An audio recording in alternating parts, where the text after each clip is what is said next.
Simulizi yetu inaanzia wakati sherehe ndogo ya kumwaga Witness Dominic ilimalizika katika kituo cha Mwanga Mpya Rehab Center kilichopo nje ya Dar es Salaam, ambacho husaidia waraibu wa madawa kulevya. Masanduku matatu makubwa ya Witness yalibebwa na watumishi wa kituo kile hadi katika gari. Witness alikumbatiana na mkuu wa kituo pamoja na watumishi wengine wa kituo kile, akiwashukuru kwa mara nyingine tena kwa msaada aliompatia. Machozi ya furaha yaliwatoka. "We have to go now," alisema Mateo Mulumbi aliyekuwa amefika hapo kituoni kwa ajili ya kumchukua Witness. Alikuwa amemaanisha kwamba tunataka tuondoke sasa. "Witness, kumbuka hapa ni nyumbani kwako.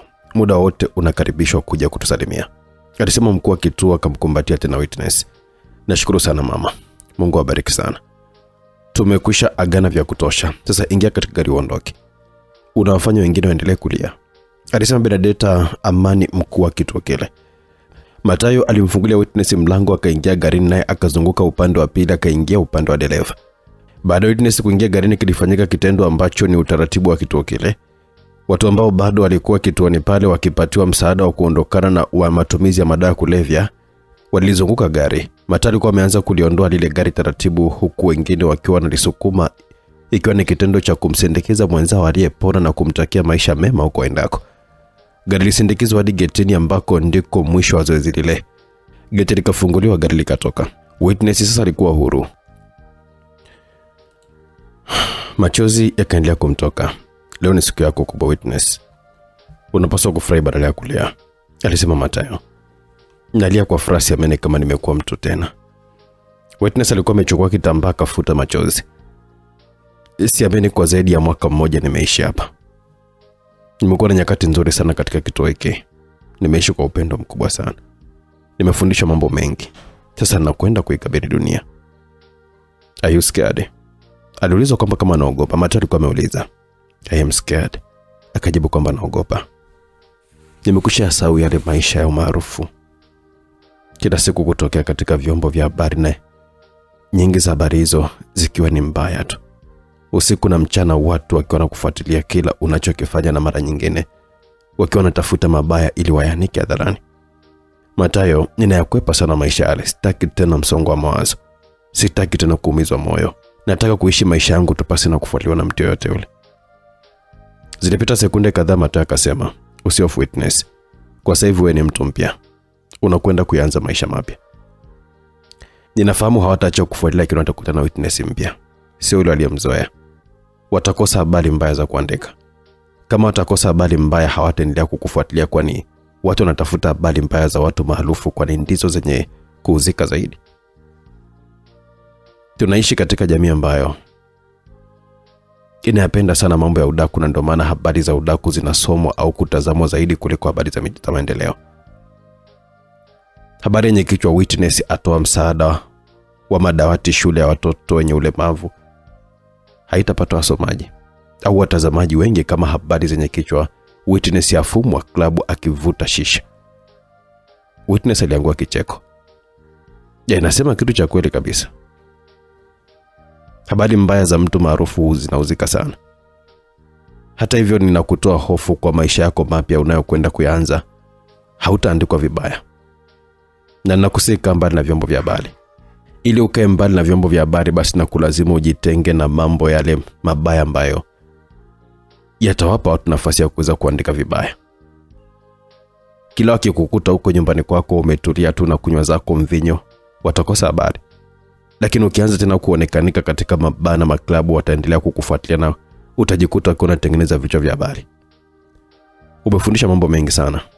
Shika uliofundishwa. Matayo, nashukuru sana na nakuahidi nitazingatia hayo yote unayoniambia," alisema Witness na kuongeza sauti ya muziki. Witness Dominic, mwanamke aliyejaliwa uzuri wa kipekee, aliyeibuka kidedea na kunyakua taji la Miss Tanzania, akiwashinda warembo 32 waliokuwa wakishindania taji hilo. Ulikuwa ni ushindi uliomfurahisha kila mtu, na wengi waliamini kwamba angefanya vizuri katika mashindano ya dunia. Kama wengi walivyotabiri, nyota Witness iling'ara hadi katika mashindano ya kumtafuta mrembo wa dunia, ambako aliibuka mshindi wa 3. Miaka miwili baada ya kushiriki mashindano ya kumsaka mrembo wa dunia, zilianza kusambaa taarifa kwamba mrembo huyo alikuwa amejiingiza katika matumizi ya madawa ya kulevya. Taarifa hizo zilianza kusambaa na kuwafanya watu kuanza kumfuatilia na kuanika ukweli wote kuhusiana na maisha ya huyo mrembo. Witness akajikuta akiwa anauza mali zake zote, akaingia katika umaskini mkubwa. Hakuwa na makazi, alianza kuishi kwa marafiki zake. Habari zake zilisambaa mtandaoni. Mateo Mulumba aliumizwa sana na hali aliyokuwa nayo mrembo huyo, ikamlazimu kumchukua na kumpeleka katika kituo cha kuwasaidia waathirika wa madawa kulevya, ambako alikaa hapo hadi alipopona na kuachana kabisa na matumizi ya madawa kulevya. Kwa muda wa miaka 2 hakukuwa na habari zake mitandaoni, kwani watu hawakujua mahali alipo. Witness, una hakika hutaki kwenda nyumbani kwenu? Nina hakika ndugu zako watafurahi sana kwa mafanikio haya makubwa uliofikia. Kauli ya Mateo ilimfanya Witness atoe machozi. Sina ndugu Mateo. Ndugu pekee ninayemfahamu hapa duniani ni wewe. Hao unaowasema kwamba ni ndugu zangu waliniacha katika wakati ambao nilikuwa nahitaji mno. Hakuna aliyesumbuka na mimi pale nilipokuwa nimepata matatizo.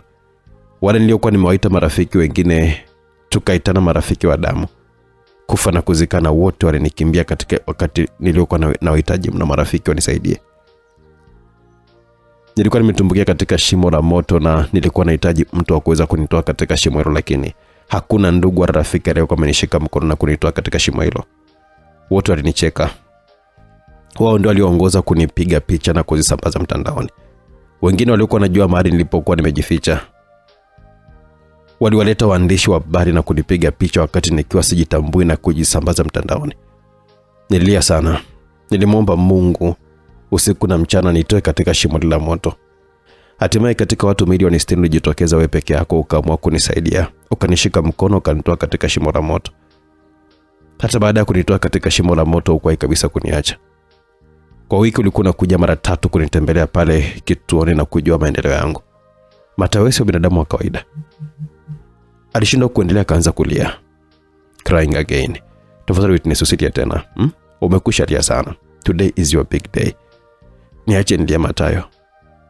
Wewe sio binadamu wa kawaida. Sina namna ya kuweza kushukuru zaidi ya kukuombea tu kwa Mungu azidi kukulinda na kukumwagia baraka zaidi.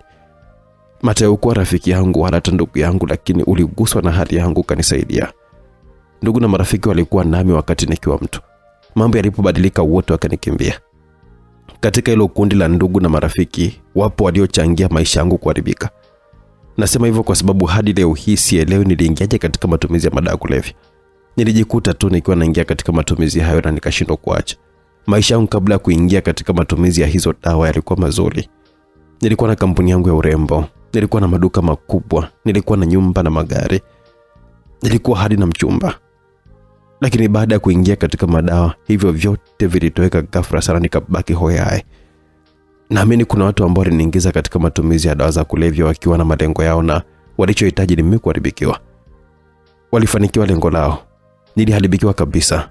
Mrembo wa Tanzania niligeuka kuwa kituko. Niligeuka omba, sikutazamika. Mateo, sitaki kuongea zaidi. Ninakushukuru mno kwa kunisaidia kurejea katika binadamu. Witness, hayo yote sasa hivi ni historia tu ulioiacha nyuma. Kwa sasa hivi yaelekeze macho yako mbele kukabiliana na maisha mapya. Narudia tena kukushauri kuwa makini na marafiki. Na kubaliana nawe kabisa, ndani ya marafiki zako wapo waliokuingiza katika lile shimo la moto. Wengi tunaishi nao tukiamini kwamba ni watu, lakini ni chui. Tukiwa nao wanatuchekea, tukiwapa mgongo wanabadilika na kuwa wanyama pole. Tunaishi katika dunia ambayo upendo umetoweka. Mtu kukuharibia maisha yako ni kitu kidogo sana zama hizi. Epuka sana marafiki. Sisemi kwamba usiwe na marafiki, lakini chagua marafiki wa kuwa nao karibu. Si kila mtu hata kama mnajuana anapaswa kuwa karibu yako. Hata hivyo usihofu, mimi nipo. Nitakuwa karibu yako kukuongoza na kuhakikisha kwamba unaenenda katika mstari unaotakiwa. Ninakuhakikishia maisha yako yatabadilika, na wale wote waliokubeza na kukukimbia wakati ule watarudi kukuomba msamaha kwa kukuacha katika wakati ule kuna uhitaji mno. Mateo, nimekwisha sema sina ndugu wala rafiki. Ndugu yangu na rafiki yangu kwa sasa hivi ni wewe pekee. Uliniokota na kunisaidia wakati nilikuwa nahitaji msaada mno. Ulisimama nami wakati dunia yote ilikuwa imeniacha niangamie. Niliamini watu wema wamekwisha duniani kwa sababu hadi watumishi wa Mungu pia waliniacha bila msaada wote ule. Zaidi ya mara 2 nilikwenda kwa watumishi tofauti kuwaomba msaada, lakini sikupata msaada. Kwa mtumishi mmoja ambaye ni nabii, niliambiwa kuna maombi ya fedha, nami sikuwa na fedha. Ili kumwona nabii ofisini kwake, Nilihitaji kuwa na fedha za kuweza kufungua faili kama tunavyofanya tukienda hospitali. Niliambiwa kama sina fedha nifike katika ibada ambako kuna maombi ya jumla. Nikaondoka zangu bila msaada. Mtumishi mwingine aliponiona nilivyokuwa nimechoka aliniambia kwamba nimsubiria hudumie watu atakapomaliza atanirudia. Nilisubiri hadi nikawa nimepitwa na usingizi nikalala. Nilishtuliwa usiku na mlinzi aliyekuwa amenitaka niondoke. Niliambia namsubiria mtumishi, akaniambia mtumishi amemaliza huduma na kaondoka zake. Siwezi kusema nilisahau kwani nilikuwa katika viti vya nje ofisi yake. Hivyo alipopita lazima aliniona, lakini kwa namna jinsi nilivyokuwa naamini alihisi nitampotezea muda wake tu kwani hata sadaka sikuwa nayo. Matali alikuwa ameangua kicheko kikubwa sana kumfanya Witness na acheke. Usicheke Matali, nimepitia mambo magumu sana. Nilikuwa nategemea ukubwa kwamba kwa watumishi wa Mungu ambao wanahubiri upendo ningeweza kupata msaada, lakini baada ya watumishi kushindwa kunisaidia, nilikata tamaa kabisa na maisha yangu. Kama watu wanaohubiri upendo wanashindwa kunisaidia, nani mwingine ambaye atakuja kunisaidia? Witness machozi yalimlenga. Umenifurahisha sana Witness kwamba kuna maombi ya kulipia. Unafungua faili unapotaka kuonana na mtumishi. Kwa kweli kuna mambo mengi yanaendelea katika ulimwengu wa imani na bado tutashuhudia mengi. Ninavyofahamu mimi, kazi ya watumishi wa Mungu ni kuchunga kondoo wa Bwana na kuwatafuta kondoo waliopotea ili kuwarudisha zizini. Maandiko katika kitabu cha Luka 15 mstari wa 3 mpaka 7 yanasema hivi: akawaambia mfano akisema, ni nani kwenu mwenye kondoo 100 akipotewa na mmoja asiwaache wale 99 nyikani aende kumtafuta yule aliyepotea hata amwone? Na akiisha kumuona humweka mabegani pake akifurahi. Na afikapo nyumbani kwake huwaita rafiki zake na jirani zake, akawaambia, furahini pamoja nami kwa kuwa nimekwisha kumpata kondoo wangu aliyepotea. Nawaambia vivyo hivyo kutakuwako na furaha mbinguni kwa ajili ya mwenye dhambi mmoja atubuye, kuliko kwa ajili ya wenye haki 99 ambao hawana haja ya kutubu. Witness alimtazama Mathayo kwa mshangao. Mbona umenishangaa? Nashangaa nisije kuwa niko na mtumishi hapa. Mathayo alicheka kidogo na kusema, nimekupa mfano huo tu wa maandiko yanavyosema kwa sababu ninategemea mtumishi wa Mungu ambaye kazi yake ni kutafuta kondoo wa Bwana waliopotea ili warudishe zizini. Angefurahi sana kumpata kondoo mmoja aliyekuwa amepotea ambaye anahitaji kurudi zizini mwa Bwana. Angekusaidia ili upone na umtukuze Mungu, lakini Mathayo alicheka kidogo. Niishi hapa niseme mengi kwani zama hizi zinajulikana kwamba ni zama zipi bwana. Hakunijali wale watumishi kwa kuwa sikuwa na chochote kile, lakini kutoka ndani kabisa ya moyo wangu nilihitaji mno msaada. Na niliamini pale nitapata msaada. Nilihitaji msaada wa kimwili na kiroho pia. Nilijua kwamba nimemkosea Mungu wangu na nilikuwa nahitaji huruma yake. Nilihitaji mtu wa kuweza kunipatanisha tena na Mungu, lakini ikawa tofauti. Nyumba za Mungu ni mahali ambako tunakimbilia ili kupata tulizo la moyo pale tunapokuwa tumeumizwa. Ni mahali pa kuzungumza na Mungu na kumuelezea matatizo yetu, lakini kwa bahati mbaya baadhi ya watumishi wamegeuza nyumba za ibada kuwa ni sehemu ya biashara. Mathayo, unafaa sana kuwa mtumishi wa Mungu wewe. Una roho nzuri sana. Nina imani ungelikuwa ni kimbilio la watu wengi sana. Mtu hauchagui kuwa mtumishi wa Mungu, bali Mungu mwenyewe ndiye ambaye anachagua ili wewe mtumishi wake, uchunge kondoo wake. Mimi nimepewa majukumu mengine kabisa. Utumishi wangu sio wa kuhubiri katika madhabahu. Natumika sehemu nyingine. Nadhani moja ya jukumu lilopewa ni kusaidia watu wenye shida. Ninaamini mimi sio mtu wa kwanza kunisaidia. Mathayo kaa kimya kidogo alafu akasema. Maandiko katika Mathayo 25 mstari wa 34 mpaka 40 yanasema hivi: kisha mfalme atawaambia wale walioko mkono wake wa kuume, njooni mliobarikiwa na Baba yangu, urithini ufalme mliowekewa tayari tangu kuumbwa kwa ulimwengu. Kwa maana nalikuwa na njaa mkanipa chakula, nalikuwa na kiu mkaninywesha, nalikuwa mgeni mkanikaribisha, nalikuwa uchi mkanivika, nalikuwa mgonjwa mkaja kunitazama, nalikuwa kifungoni mkanijia. Ndipo wenye haki watakapomjibu wakisema, Bwana, ni lini tulipokuona una njaa tukakulisha, na au una kiu tukakunywesha? Tena lini tulipokuona mgeni tukakukaribisha, au uchi tukakuvika? Ni lini tena tulipokuona mgonjwa au kifungoni tukakujia? Na mfalme atajibu akiwaambia, amini amini nawaambieni, kadiri mlivyowatendea mmoja wapo hao ndugu zangu walio wadogo mlinitendea mimi. Mathayo nyamaza, akaongeza mwendo wa gari. Andiko limeeleza vizuri kabisa kuhusu kusaidia. Kwa hiyo mimi kusaidia ni sehemu ya maisha yangu. Siwezi kusaidia kila mtu, lakini pale ninapoona kuna ulazima wa kusaidia na uwezo wa kusaidia ninao, basi nasaidia. Ninasaidia pia kwa sababu Hata mimi kufika hapa nilipo leo nimesaidiwa na watu wengi tu. Mimi sina wazazi wala ndugu wa damu. What? Witness alishangaa. Hauna wazazi wala ndugu? Ndio, mimi niliokotwa baharini usiku. Wavuvi wakiwa katika harakati zao za kuvua samaki usiku waliona boti ikielea. Wakasogea ndani yake wakakuta kuna mtoto mchanga ambaye ndiye mimi hapa. Nilikutwa mwenyewe. Kwa hiyo nilikuwa nimeanza kusaidiwa na watu kabla hata ya kujitambua. Nikalewa katika kituo cha yatima huko, nako pia nikaendelea kusaidiwa na watu pia. Kwa kifupi nimesaidiwa na watu wengi hadi kufika hapa. Nimefundishwa upendo na ndio maana kusaidia wengine imekuwa ni sehemu ya maisha yangu. Mateo, sikujua chochote kile kuhusu historia ya maisha yako. Waga sipendi kuzungumzia historia ya maisha yangu hadi pale itakapo ni lazima. Tuachane nayo, tujielekeze kwako. Kwa hiyo tunaelekea wapi? Kwa zaidi ya mwaka mmoja nimekaa pale kituoni, hivyo sijui kinachoendelea huku duniani. Licha hayo, hata kabla sijaenda katika kituo sikuwa na chochote kitu. Sina nyumba, sina chumba, sina sehemu ya kuishi, sina kitu chochote kile. I have nothing. Nipeleke kote kule unakotaka kunipeleka Mathayo, ila tu siniache barabarani ulikoniokota. Maisha yangu yako mikononi mwako. Asiwezi kuacha barabarani Witness. Nitasimama nawe katika maisha yako mapya. Vyote nilivyopoteza vitarudi maradufu. Asante sana Mathayo. Kwa hiyo unanipeleka wapi? Nimekuandalia mahali nje ya mji ambako utakwenda kupumzika kwa siku kadhaa. Baada hapo utaingia katika hatua nyingine.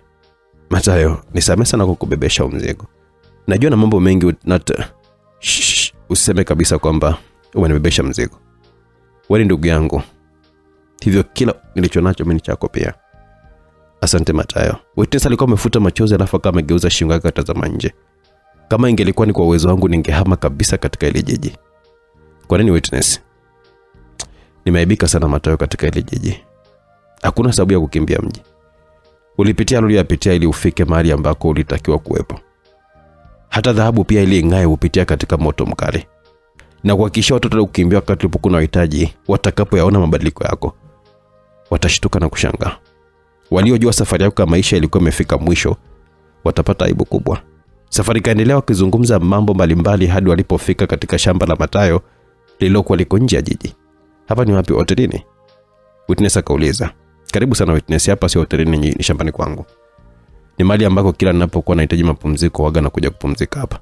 Wow, I love this place. Ninapenda sehemu tulivu kama hii. Asante sana Mathayo. Asante kwa kunileta huko.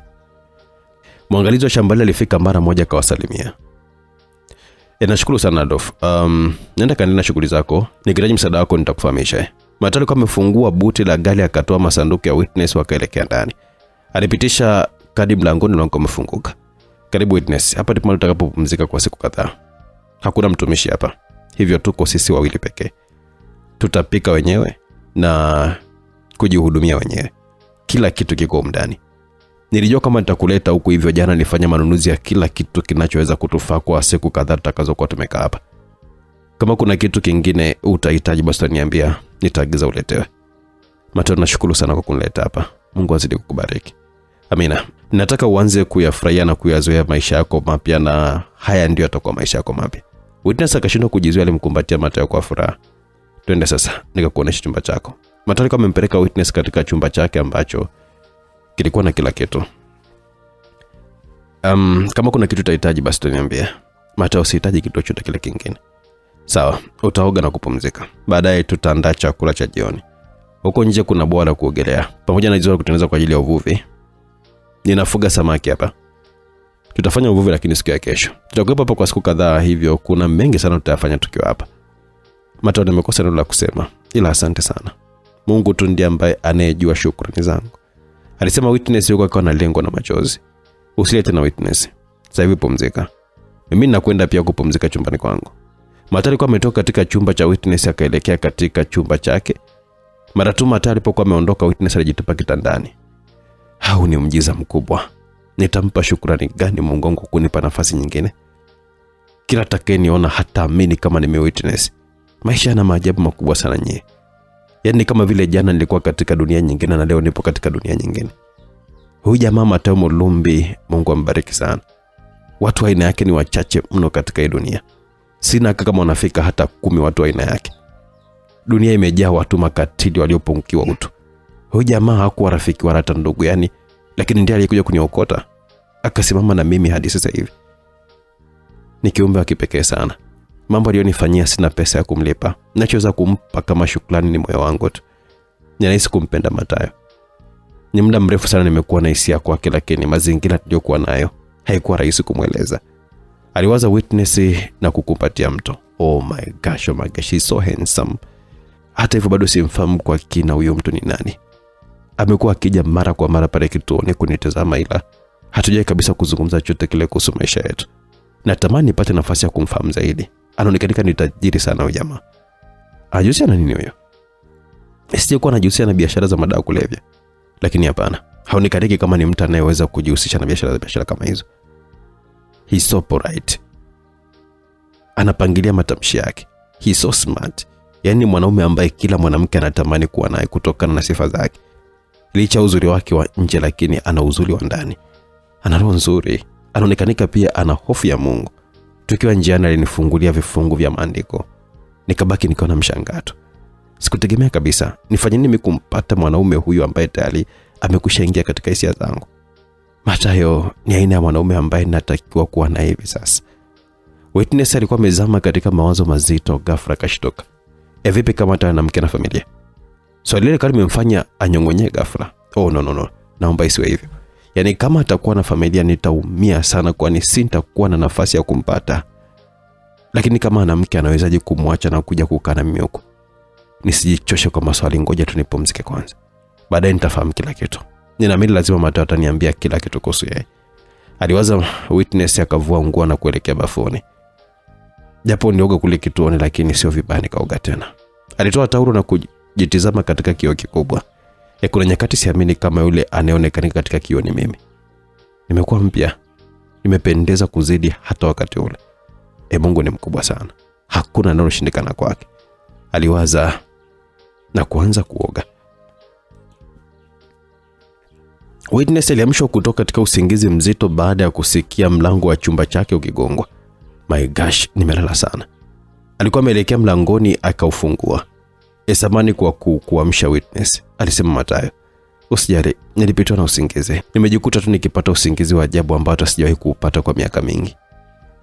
Sikutaka kukuamsha, lakini imenilazimu. Dinner is ready. Akimaanisha kama chakula cha jioni kipo tayari. Sawa, ninakuja, alisema Witness na kurejea chumbani. Akavaa vizuri alafu ametoka kuelekea katika chumba cha chakula. Karibu. Asante sana Mathayo.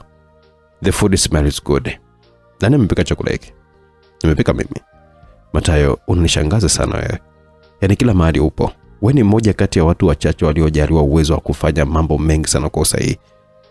Asante, karibu chakula. Witness akapakua chakula kaanza kula. I swear sijai kula chakula kitamu kama hiki cha leo. Ulimi wangu tayari ulikwisha sahau kabisa hadi ladha ya chakula kitamu. Usijali, maisha yako yamerudi. Kuanzia sasa hivi utakula unachokitaka. Baada ya kumaliza kula chakula, walikwenda kukaa nje sehemu maalum kwa ajili ya kupumzikia. Mathayo, naomba usije kupokea shukrani zangu. Nitaendelea kukushukuru tu kwa mambo ulionifanyia hadi siku nitakapoingia kaburini, Witness alisema. Witness, hujawahi kupata nafasi nzuri ya kuongea. Japo nilikuwa ninakuja mara kwa mara pale kituoni kukujulia hali, lakini hatukuwahi kuzungumza kwa kirefu. Now we have time. Ni wakati sasa wa kuweza kufahamiana. Nina hamu ya kufahamu Witness ni nani. Can you tell me about yourself please? Akimaanisha kama unaweza kuniambia kuhusu wewe tafadhali. Nitakueleza Mathayo. Wewe ni mtu ambaye siwezi kuficha kitu chochote kile. Karibu tafadhali, alisema Mathayo kama ameinua glasi ya kinywaji akanywa na kumtazama Witness. Jina langu ni Witness Dominic. Babangu anaitwa Dominic Mazeza. Mama ni Juliana Atanas. Mimi ni mtoto wa 7 na wa mwisho kwa baba, lakini ni wa pekee kwa mama yangu. Kabla ya kumwoa mamangu, baba alikuwa na mke mwingine aliyezaa naye watoto 6. Mama huyo akafariki kwa ugonjwa wa saratani. Baada ya kufiwa na mke wake, baba alikaa kipindi kirefu bila kuwa na mke hadi alipokutana na mamangu. Mamangu alipoolewa na baba alikuwa na umri wa miaka 27. Mama alishambuliwa sana kwamba amekubali kuolewa na mzee kwa ajili ya kufuata mali zake. Babangu alikuwa tajiri.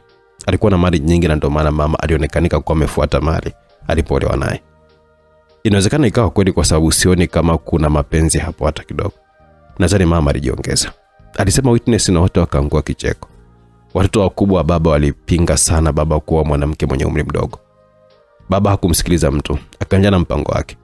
Wakafunga ndoa na kuhamia katika jumba kubwa alilokuwa amejenga mamangu. Baba. Mama alipata mimba lakini alipoteza maisha wakati wa kujifungua. Pole sana. Asante. Inasema kwamba mama aliuliwa kichawi kwani ndugu zangu walikuwa wanamchukia sana. Watu wanadai mimi na mama hatukutakiwa kuwa hai. Ndivyo wanavyosema watu, ila siamini katika mambo hayo. Alinyamaza kidogo. Kifo cha mama lilikuwa ni pigo jingine kwa baba. Alibaki na mzigo wa kunilea. Ninamshukuru sana baba, alipambana sana kunilea. He was the best father in the world. Akimaanisha kwamba alikuwa ni baba bora sana duniani. Alinipenda mno. Nikiwa kidato cha 3 baba alianza kuumwa. Kilikuwa kipindi kigumu sana kwangu kwani ili lazima kuhama kutoka shule ya bweni na kurudi nyumbani ili niwe karibu naye. Alikuwa na uuguzi wake na daktari wake maalum, lakini alipenda niwe karibu yake. Jambo la kusikitisha ni kwamba ndugu zangu wengine hawakujali ugonjwa wa baba. Nilimaliza kidato cha 4 nikafaulu, nikaendelea na kidato cha 5. Nilimaliza kidato cha 6 nikafanya vizuri pia, nikajiunga na chuo kikuu. Kipindi hicho chote baba alikuwa bado anaumwa na mimi ndiye ambaye nilikuwa ni mfariji wake mkubwa. Ndugu zangu wengine ni kama walikuwa wamemtelekeza. Walikuwa na hasira naye kwa kuwa mwanamke mwenye umri mdogo. Walinichukia mimi pia kwa kuwa baba alionyesha kunipenda zaidi. Alinyamaza akanywa kinywaji. Nilipokuwa katika mwaka wa 2 chuo kikuu ndipo nilipokuwa nimeshiriki mashindano ya Miss Tanzania nikashinda. Baba alifurahi sana niliposhinda taji la Miss Tanzania. Nilipofanya vizuri katika mashindano ya dunia, alizidi kufurahi zaidi. Mwaka mmoja baada ya baba kufariki dunia, wakati akifariki nilikuwa niko nje ya nchi. Mwaka mmoja baadaye baba alifariki dunia. Wakati akifariki nilikuwa niko nje ya nchi. Niliumia sana kwa baba kufariki nikiwa mbali. Nikarejea nchini tukamzika. Mtafaruku uliibuka baada ya baba kuzikwa. Mwanasheria baba aliweka wosia wake wa baba mezani. Sehemu kubwa ya mali za baba nilikuwa nimeachiwa mimi. Hili halikuwapendeza ndugu zangu. Walifungua kesi kupinga wosia ule. Nikashinda. Hata hivyo sikuona sababu ya kurumbana na ndugu zangu kwa mali ambazo hatukuzitafuta. Kwa kuwa sehemu kubwa ya mali ilikuwa iko chini yangu, niliwaita ndugu zangu wote nikawaomba tugawane mali zile sawa sawa. Walikubali, lakini wengine kwa shingo upande. Wapo wale wanataka kumiliki mali zote wao. Tuligawana mali, kila mmoja kaendelea na maisha yake. Kifo cha baba kiliniathiri sana. Nilijikuta nikawa nimebaki mwenyewe. Baadhi ya marafiki zangu walinishauri kwamba nijifunze kupoteza mawazo, wakaniingiza katika starehe. Nilianza kuwafuata katika sehemu za starehe. Pesa nilikuwa nazo, hivyo tuliingia kila mahali. Wakati mwingine tulikwenda kula maisha Dubai. Nilizama katika starehe na hilo ndilo kosa kubwa nilikuwa nimelifanya na ndilo haribu maisha yangu. Alinyamaza katizama angani ambapo mbaramwezi iliangaza. Hadi leo sikumbuki ilikuwaje na nikaingia katika matumizi ya madawa ya kulevya. Nilijikuta nilikuwa nimeanza kutumia na nikashindwa kutoka. Mwanzo nilikuwa nimechukulia kawaida tu kwa kuwa nilikuwa na pesa. Katika nilizidi kwenda mambo yalikuwa yanazidi kubadilika. Nikajikuta nilikuwa naanza kupoteza umakini.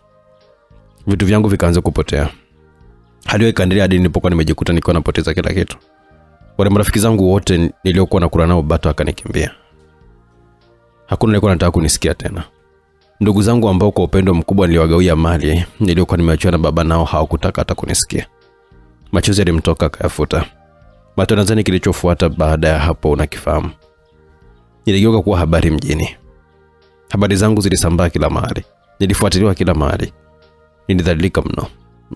Nilihitaji mtu wa kuweza kunishika mkono kunitoa katika lile shimo, lakini sikumpata. Nililia sana kwani sikuwa na uwezo wa kutoka mwenyewe.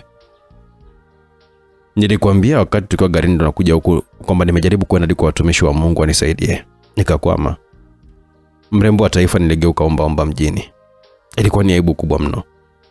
Inaniumiza sana, lakini ninamsamehe mtu aliyekuwa ameniingiza katika dawa za kulevya na kupelekea nikadhalilika kiasi kile.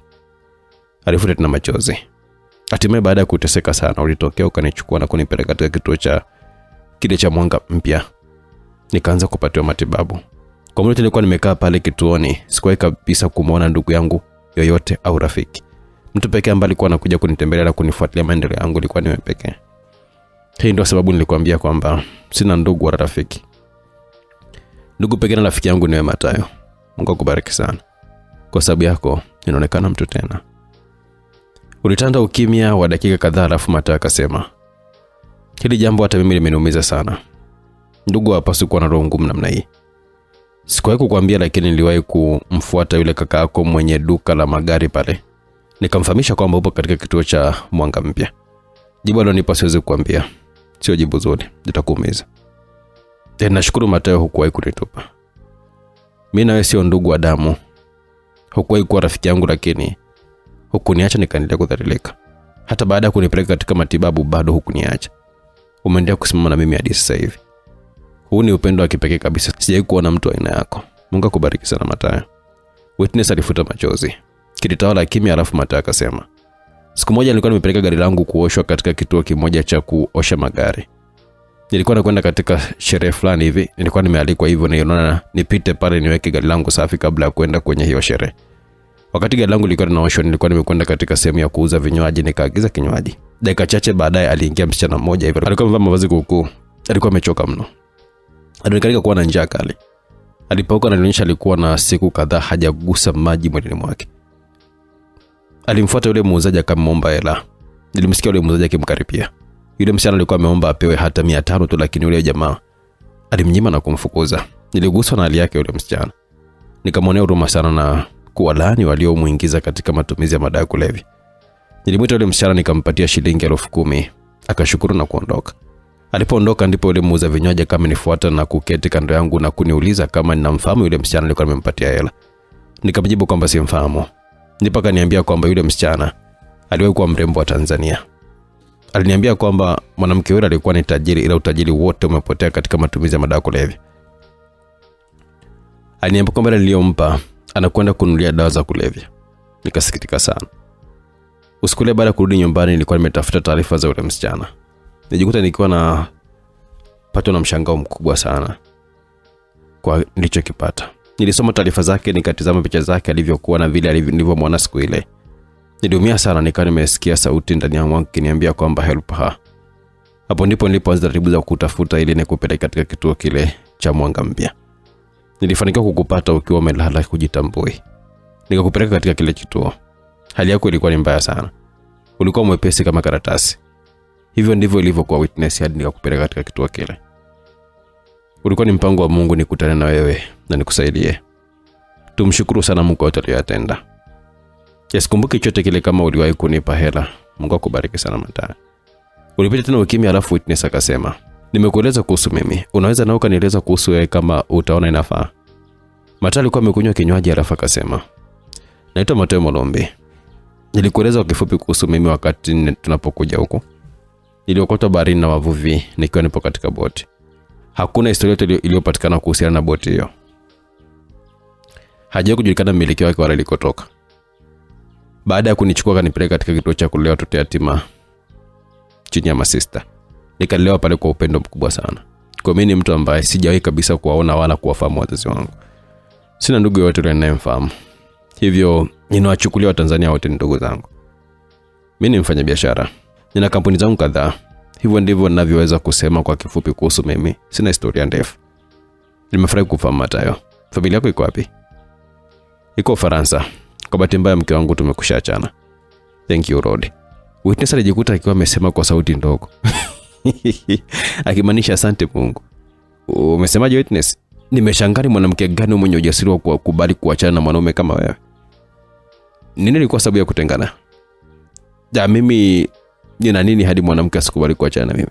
Akauliza Mathayo kwa anacheka kidogo. Uko tofauti sana na wanaume wengine. Una sifa nyingi ambazo wanaume wengine hawana. Mathayo alikuwa amecheka kidogo na kusema, mimi pia ni mwanadamu. Nina mapungufu kama wengine. Mimi na mke wangu tulitofautiana jambo dogo sana. Tulikuwa tunaishi wote hapa nchini, lakini alitaka kuhamia Ufaransa. Siku hatari kuhama nchi yangu na kwenda kuishi nje ya nchi. Hilo ndilo lilikuwa limetutenganisha. Kwa nini hukutaka kwenda kuishi Ufaransa? Ninaipenda nchi yangu Tanzania, hivyo siwezi kutafuta uraia wa nchi nyingine. Kwa hiyo mmeachana kabisa au bado ni wanandoa mnaoishi mbalimbali? Tumeachana kabisa, kila mmoja na maisha yake kwa sasa. Hujafikiria kuoa tena? Mathayo alicheka kidogo. Mbona umecheka Mathayo? Alimefurahishwa sana na swali lako. Sijafikiria bado, ila nitaoa tu pale nitakapokuwa nimempata yule ambaye moyo wangu utamridhia kufunga naye pingu za maisha. Ni jambo linalohitaji utulivu mkubwa sana wa akili. Unanidanganya Mathayo. Wewe ni mtu mwenye uwezo. Licha uwezo una kila sifa ambazo wanawake wanazipenda kwa mwanaume. Unataka kuniambia katika mizunguko yako yote hujawahi kabisa kumuona mwanamke ambaye ameutingisha moyo wako? Wanawake wapo wengi, lakini hapa ninazungumzia mwanamke ambaye nitampa moyo wangu na ubaki kwa salama. Huyo bado sijampata. Naendelea kumtafuta. Ulipita kimafu, Witness akasema, vipi nikwambia mimi niko tayari kupokea na kulinda moyo wako kuhakikisha kwamba unakuwa salama. Unasema? Mataka shtuka. Sorry, ulimeteleza. Sikutakiwa kutamka maneno haya. Usijali, nimesikia. Umesema kwamba upo tayari kupokea na kulinda moyo wangu. Witness akavuta pumzi na kujibu, nisamee Mateo, sikupaswa kutamka maneno yale. Ulimi wangu uliteleza tu nikajikuta nimetamka. Hujafanya kosa lolote kusema kile kilicho moyoni mwako. Nataka uniambie namna gani unaweza kupokea moyo wangu na kulinda. Mateo, usinilazimishe niseme kitu ambacho sikuwa nimekusudia ukisema. Usiogope, niambie.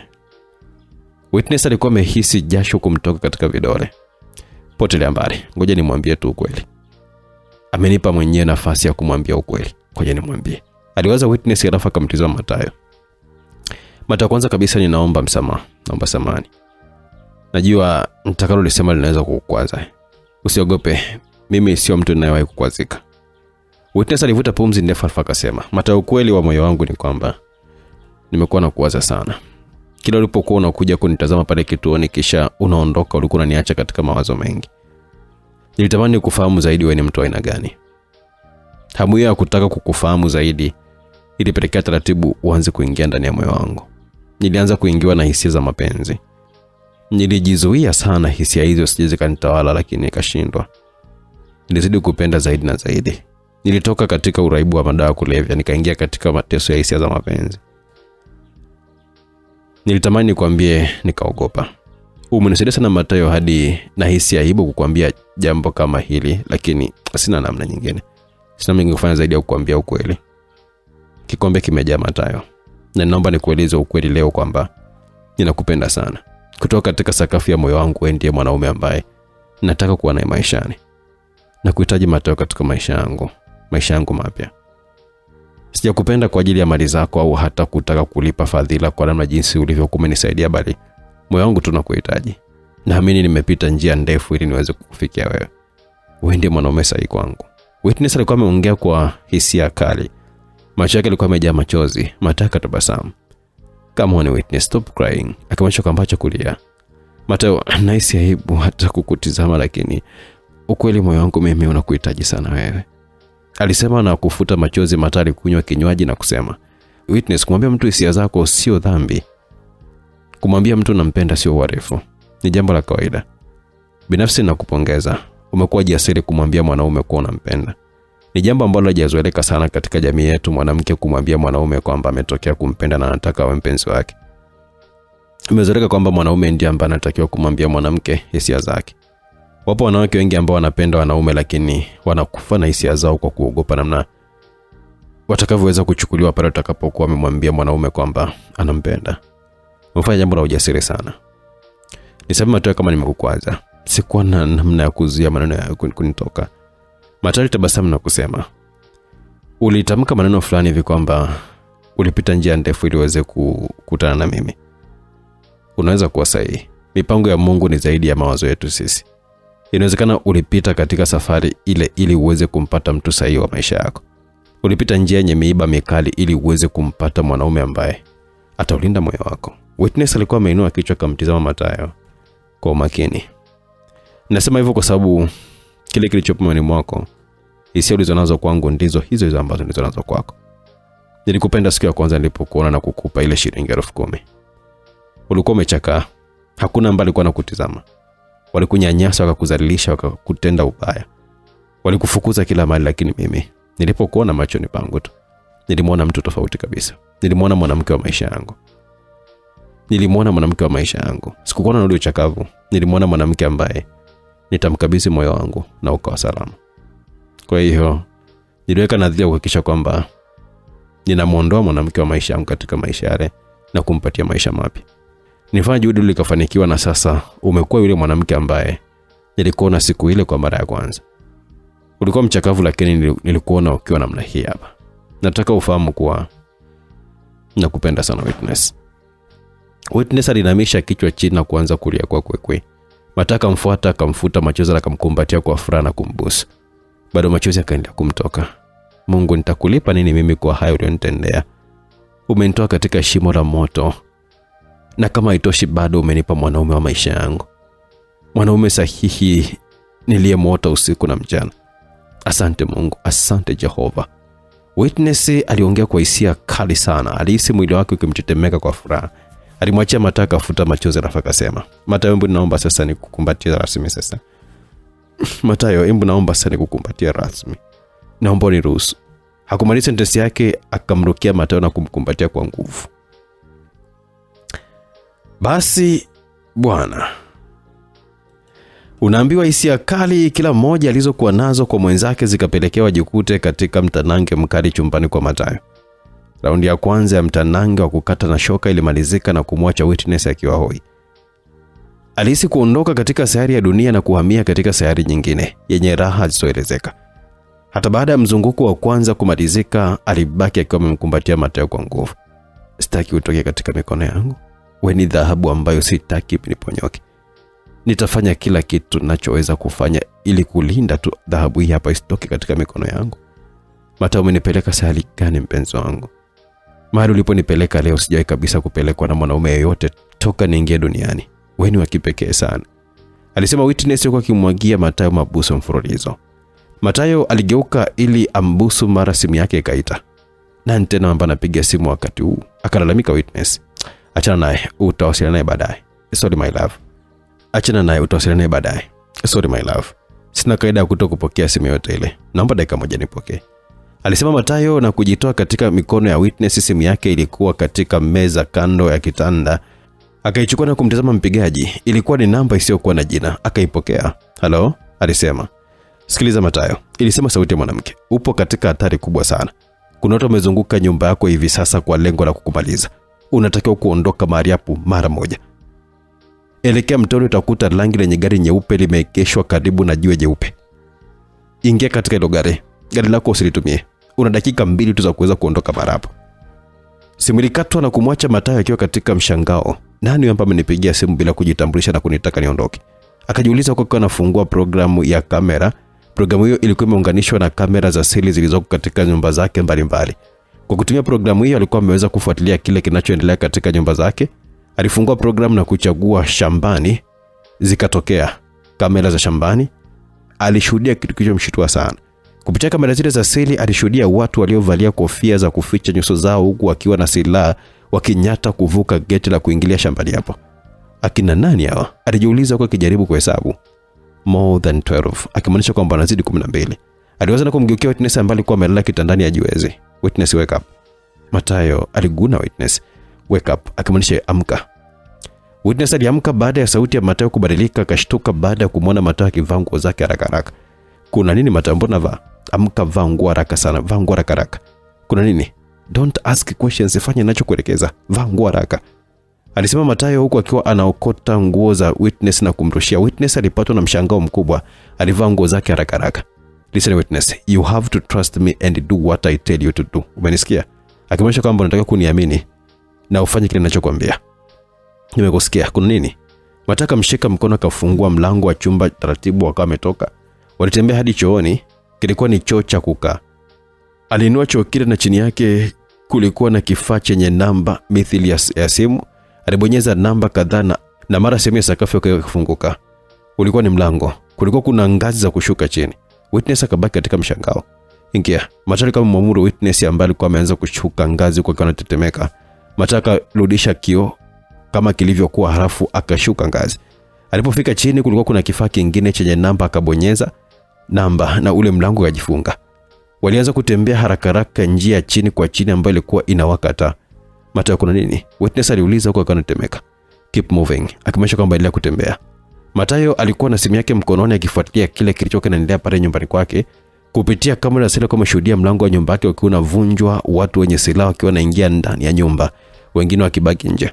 Baada ya muda wale walikuwa wameingia ndani, walitoka. Hakuna mtu alikuwa mu ndani bila so mrefu. Wametorokaje? Mwingine akauliza. Inashangaza sana namna jinsi walivyoweza kutoroka. Kama wapo ndani basi hawatakuwa mbali na hapa. Lazima atakuwa hapa pa shambani. Tugawanyike makundi mawili tuzunguke shambani kuwatafuta.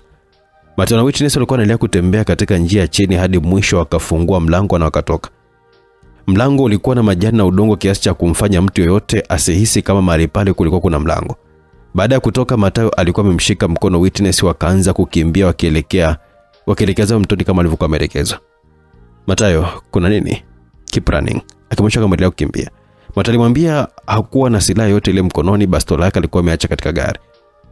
Walifika mtoni, wakaacha kukimbia, wakaelekea katika jiwe jeupe ambako walikuta gari lilikuwa limeegeshwa. Mathayo alikuwa amechungulia, akamwona mtu alikuwa amekaa katika usukani, amevaa mavazi meusi. Alifungua mlango wa katikati, wakaingia. Zima simu yako, aliamuru jamaa ambaye alikuwa amekaa katika usukani. Mathayo akazima simu, gari likawa limewashwa na kuondoka taratibu. Taa za gari hazikuwa zimewashwa, dereva alikuwa anatumia mwangaza wa mbalamwezi kuona njia. Witness alikuwa anatemeka kwa hofu kweli kweli. Hakujua kilichotokea. Aliogopa sana. Akamtazama Mathayo, akamuona hana hofu yoyote ile.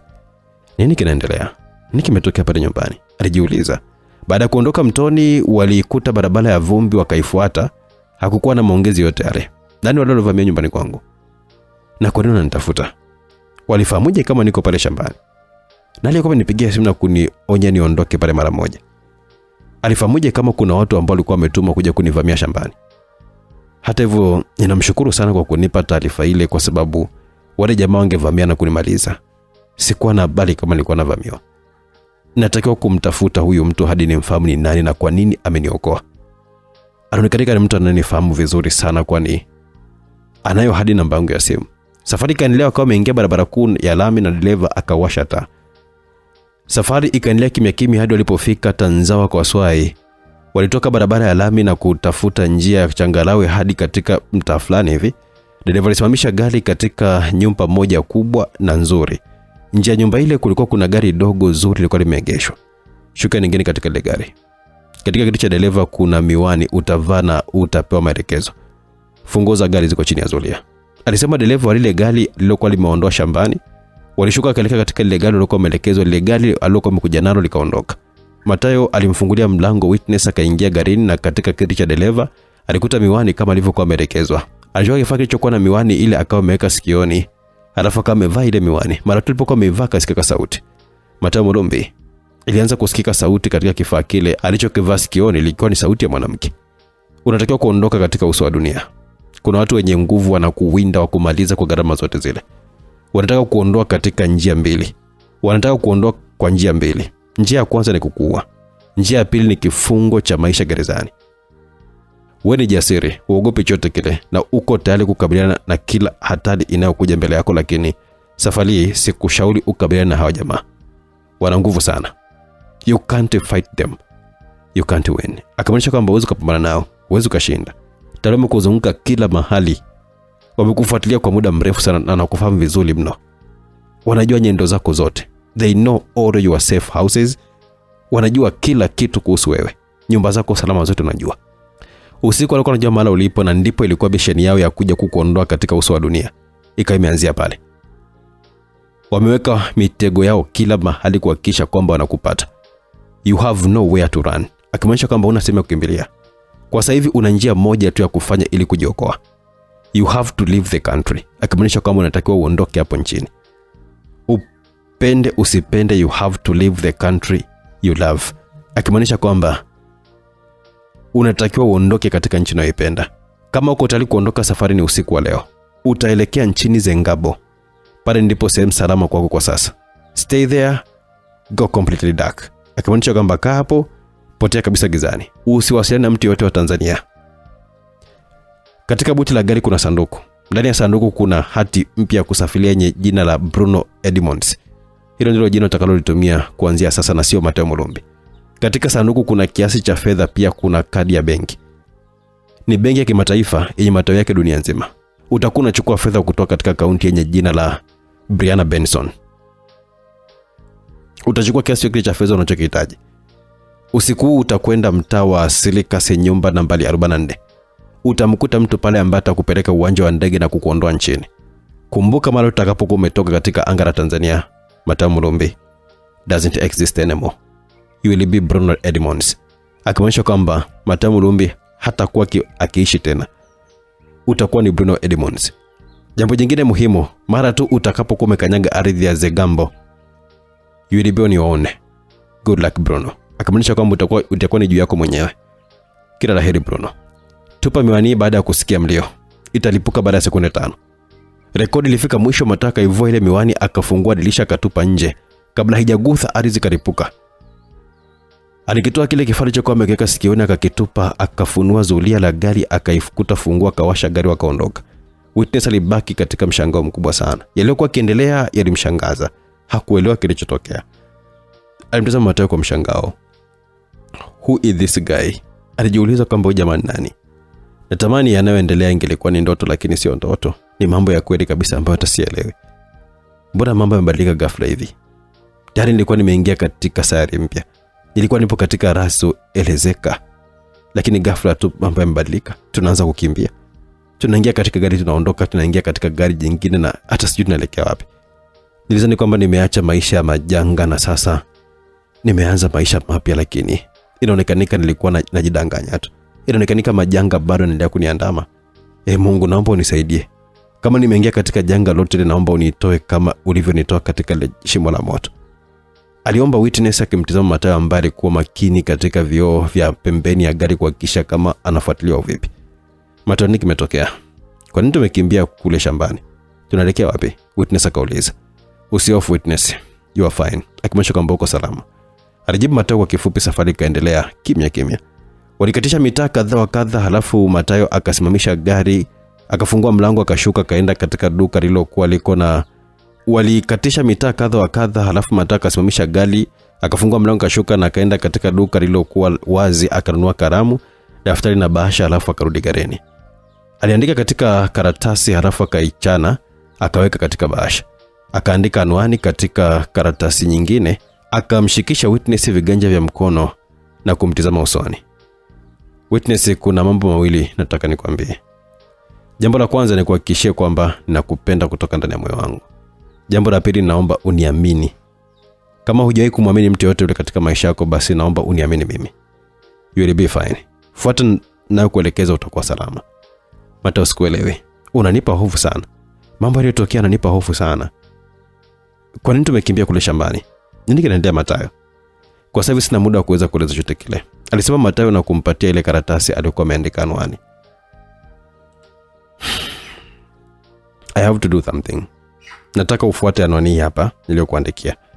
Utakutana na mtu anaitwa Ruby. Mwambie nimekutuma kwake. Mpatie hii bahasha hapa. Maelekezo yote yako ndani ya hii bahasha. Atakapoisoma utamueleza kila kitu kilichotokea. Mweleze ukweli wote tangu tulipokutana na hadi siku ya leo. Utampa pia simu yangu. Matayo, mbona sielewi? Vipi kuhusu wewe? Yafanya kama nilivyokuelekeza Witness. I have to take care of something. Akamwambia kwamba nataka shughulikia jambo fulani hivi. Baada hapo tutakutana tena. Witness alikuwa anataka kusema kitu, Matayo akamshika, akambusu. I love you. Fanya nilivyokuelekeza. Matayo alishuka, akafungua buti la gala, akawa ametoa sanduku. Witness naye akawa ameshuka, akamfuata Matayo. Get in the car. Alisema Matayo akawa anamshika Witness mkono, akimuingiza garini. Go. Witness akawasha gari, akaondoka, akimwacha Matayo akiwa bado amesimama. Matayo alihakikisha gari ile imepotea katika upeo wa macho yake, akaanza kutembea kwa miguu.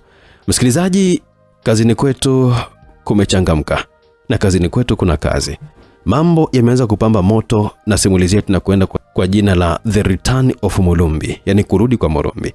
Huyu mwamba anaamua kukimbia nchi yake baada ya hali iliyotokea kama ilivyotokea bila maelezo yote yale. Na ameambiwa kienda huko basi apotee kabisa gizani asijulikane. Na ameambiwa kwamba watu ambao akitaka akae kupambana nao hawawezi kabisa, ni ligi nyingine. Kwa sababu tayari anamfahamu kila kitu, mpaka nyumba zake salama zote anazijua. Yaani anamjua Matayo ndani nje, na amezunguka kila mahali tayari kwa ajili ya kumwangamiza. Njia pekee ni kukimbia nchi anayoipenda. Mwamba anaonekana yuko tayari kukimbia nchi anayoipenda, lakini tunaambiwa simulizi yetu ni kwamba jamaa atarudi. Na anapokuja kurudi ni hapo anakuja kuisoma namba. Kwa tunaelekea mwishoni mwa sehemu ya kwanza, lakini ndo kwanza tunaanza simulizi yetu msikilizaji. Inakwenda kwa jina The Return of Mulumbi, imeandikwa na Patrick Sike, mtaalamu wa hizi kazi. Director Owen niko nyuma ya mic kama kawaida. Kuwa nami mwanzo mpaka mwisho msikilizaji, msimu wa kwanza na wa pili pale ndipo tutakapokuwa tunaweka nukta. Kwa hiyo baki nami bumper to bumper. Tumetoka kusikiliza simulizi ya kichwa cha Matayo, na tumaini umeburudika na kuenjoy sana msikilizaji. Na sasa tunaanza simulizi mpya, The Return of Mulumbi, kama nilivyokuwa nimewaahidi katika sehemu ya mwisho ya simulizi kichwa cha Matayo. Kama hujasikiliza hiyo msikilizaji, itafuta. Ni simulizi moja tamu sana, tulivu, ya kuvutia kweli kweli. Tuendelee msikilizaji, tumalizie sehemu ya kwanza, kisha tuanze sehemu ya pili na kuendelea na simulizi yetu mpaka tutakapofika tamati. Upande mwingine wa simulizi alikuwa anaomba, Mungu naomba uniondoe katika hili bara jingine lililonikuta. Nimekutana na mtu nisiyemjua vizuri na ameniingiza katika mambo nisiyoyajua. Alikuwa ni witness, alikuwa anaomba kwa anaendesha gari. Kichwa chake kilivurugwa mno. Matukio yalikuwa yametokea ghafla usiku ule yalimchanganya na kumpa hofu kubwa sana. Alijaribu kuunganisha matukio lakini hakuelewa chochote kile. Mathayo alipigiwa simu, akazungumza na mtu. Sikusikia alichokuwa anakizungumza, lakini ghafla tu baada ya simu ile alinitaka niamke, nikavaa tukaondoka. Kwa nini tulikimbia? Hatukutumia tena lile gari lake. Badala yake tukawa tumekutana kuna gari mtoni, tukaingia na kuondoka. Najaribu kuunganisha picha ya matukio yale ili niweze kuelewa, lakini nashindwa kabisa kuelewa chochote kile. Akaendelea kuwaza kwa anaendelea na safari. Hatimaye witness alikuwa amefika mahali alipokuwa ameelekezwa, akamshukuru Mungu kwa kufika salama mahali pale. Alisimamisha gari getini, walinzi watatu wakatoka, kioo cha gari kikashushwa, mlinzi mmoja kama amesogelea gari. Baada ya kusalimiana, witness akawa amejieleza kwamba anahitaji kuonana na Ruby. Hatuna taarifa mgeni wote usiku. Nimeagiza na Mathayo Mulumbi nije hapa kuonana na Ruby. Kama yupo ndani basi mfahamishe kwamba nina ujumbe wake kutoka kwa Mathayo Mulumbi. Subiri kidogo. Mlinzi mmoja alikuwa amerejea ndani, akapiga simu moja kwa moja chumbani kwa Ruby. Bosi, sabani kwa kukusumbua usiku. Kuna mgeni wako hapa anasema kwamba na ujumbe kutoka kwa Mathayo Mulumbi. Anaitwa nani? Sijamuuliza jina lake. Subiri kwanza. Ruby alimpigia Mathayo simu lakini simu yake haikupatikana. Kutokupatikana kwa simu Mathayo wakati huo, kuna mtu ambaye anadai ametumwa na Mathayo Mulumbi kulimpa mashaka sana Ruby. Akainua tena mkono wake na kupiga simu mezani. Huyo mwanamke yuko na nani ndani ya gari? Yuko peke yake. Mruhusu aingie. Witness alikuwa amefunguliwa geti, akaingia ndani. Alisimamisha gari mbele ya nyumba kubwa nyeupe, mlango ukafunguliwa, akatoka Ruby. Witness alipokuwa ameona mtu ametoka ndani, alikuwa amefungua mlango wa gari akashuka. Ruby alikuwa ameshangaa kwa muonekano wa Witness. Alikuwa amevaa kaptula fupi nyeusi na fulana nyeusi. Miguuni hakuwa na viatu. Sura yake ilionyesha alikuwa katika wasiwasi mkubwa. Karibu, Ruby alisema. Asante dada. Shikamoo. Marhaba. Karibu ndani. Witness alikuwa amekaribishwa sebuleni. Karibu sana. Mimi naitwa Ruby. Nimeambiwa umetumwa kwangu. Asante dada. Naitwa Witness Dominic. Nimetumwa na Mathayo Mulumbi. Amekutuma nini? Amenituma nikupe barua pamoja na hii simu hii. Ruby akafungua ile bahasha, akafungua, akatoa karatasi iliyokuwa ndani. Ulikuwa ni mwandiko wa Mathayo. I have to take care of something, so I'm going dark. Akimaanisha kwamba natakiwa nishughulikie jambo moja hivi kwa unapotelea gizani. Namkabidhi kwako Witness, hakikisha. Namkabidhi kwako Witness, hakikisha gharama zote zinakuwa salama. Ilikuwa ni barua fupi sana kwa Ruby. Akarudia kuisoma alafu akamtazama Witness. Mathayo, where is he? Akamwambia kama Mathayo yuko wapi? Kwa sababu sifahamu alipo. Ilikuwaje hadi akakupa hii barua? Mathayo nilikuwa naye usiku hadi tulipoachana, akanipa maelezo ya kuja hapa kwako. Kama utaniruhusu naomba nikuelezee kutoka mwanzo na maisha nilivyokuwa nimekutana na Mathayo hadi nikawa niko naye usiku wa leo. Karibu tafadhali. Witness akaelezea kuhusu maisha yake hadi alivyokuwa ameingia katika matumizi ya madawa ya kulevya. Akaeleza namna alivyokuwa amekutana na Mathayo kwa mara ya kwanza bila mwenyewe kufahamu, akampa hela. Akaeleza pia namna Mathayo alivyokuwa amemsaidia kwa kumpeleka katika kituo cha Mwanga Mpya ambako alisaidiwa na kutoka katika matumizi ya madawa ya kulevya. Leo nilitoka rasmi katika kituo hicho. Mathayo alikuwepo katika sherehe ya kuniaga. Baada ya sherehe alinichukua tukaondoka. Alinipeleka nikapumzike shambani kwake. Tukiwa kule alinyamaza. Nini kilitokea mkiwa kule shambani? Tukiwa kule shambani nilimweleza kuhusu hisia zangu kwake. Nikamweleza namna jinsi nilivyokuwa nikimpenda. Mathayo aliniweka wazi kwamba naye pia ananipenda na alinipenda toka siku ya kwanza tu kuniona. Hisia zilikuwa juu sana, hivyo tukajikuta tukikutana tukifanya mapenzi. Baada ya kumaliza mzunguko mmoja, Mathayo alikuwa amepigiwa simu. Alinuka kitandani akazungumza na mtu aliyekuwa amempigia. Sikufahamu aliyempigia alikuwa amezungumza nini, lakini Mathayo ghafla akanitaka niinuke. Nilishangaa, lakini ikanilazimu kuamka tena na sauti yake ilibadilika kabisa. Niligeuka nikamtizama. Alikuwa amebadilika usoni na ndipo nikajua hakuwa anatania. Alinirushia nguo zangu nikavaa. Witness akaeleza namna alivyokuwa ametoka pale katika ile nyumba kwa kutumia njia ya chini hadi kama amefika mtoni ambako alikuta kuna gari lilikuwa linawasubiri. Akaeleza walivyoondoka pale mtoni hadi walipokuwa wameingia katika gari jingine. Mathayo akawa amevaa miwani. Baada ya muda akawa ameivua, kaitupa, ikalipuka, akaondoka. Tulifika mahali akashuka, kaingia dukani, akanunua kalamu na karatasi, akaandika hiyo barua hapo. Akanielekeza nikuletee. Kitu gani kingine alikueleza? Aliniambia kwamba nikueleze ukweli wote. Alifungua mlango akashuka. Akafungua buta, akatoa sanduku alafu akanitaka niondoke. Niliondoka nikamwacha amesimama pale pale njiani. Hivyo ndivyo ilivyokuwa dada. Ruby alivuta pumzi ndefu. Msikilizaji, mambo yanakwenda kuanzia hapa. Yaani hii kazi tunakwenda kuianza kama hivi. Taarifa zinafika kwa Ruby. Ruby mwenyewe sio mpole, yani sio pole. Ni mdada mwendo kasi kweli kweli. Taarifa hizi ambazo amepewa kwa uchache tu lazima aingie kazini. Tunamjua Ruby. Lazima aingie kazini kujua nini hasa kimekuta Mateo Mulumbi. Lakini Mwamba akasema kwamba anaingia gizani, kuna jambo anatakiwa kushughulikia. Kwa sio kama anakimbia nchi, jamaa anaingia chimbo. Huyo ndo Mateo Mulumbi, msikilizaji, na tutarudi naye kwenye The Return of Mulumbi. Atakaporudi baada ya kukimbia nchi ndipo tunapokuja kuwasha moto kinoma noma. Mimi hapa director ni kutoka Simulizi Max, msikilizaji, tunakuwa tumefika mwisho wa sehemu ya kwanza, lakini ndo mwanzo wa simulizi. Kwa hiyo tutakuwa na sehemu ya pili na kuendelea. YouTube channel Simulizi Max, WhatsApp 0677 062012. Kama kawaida ukija hapo na kunaipata simulizi kwa haraka na ikibidi mpaka mwisho kabisa bila kusubiri. Kwa hiyo hakikisha unabaki na sisi kwa burudani zaidi. Usikose kuwa nami katika sehemu ya pili kujua nini kiliendelea. Mpaka wakati huo, bye bye.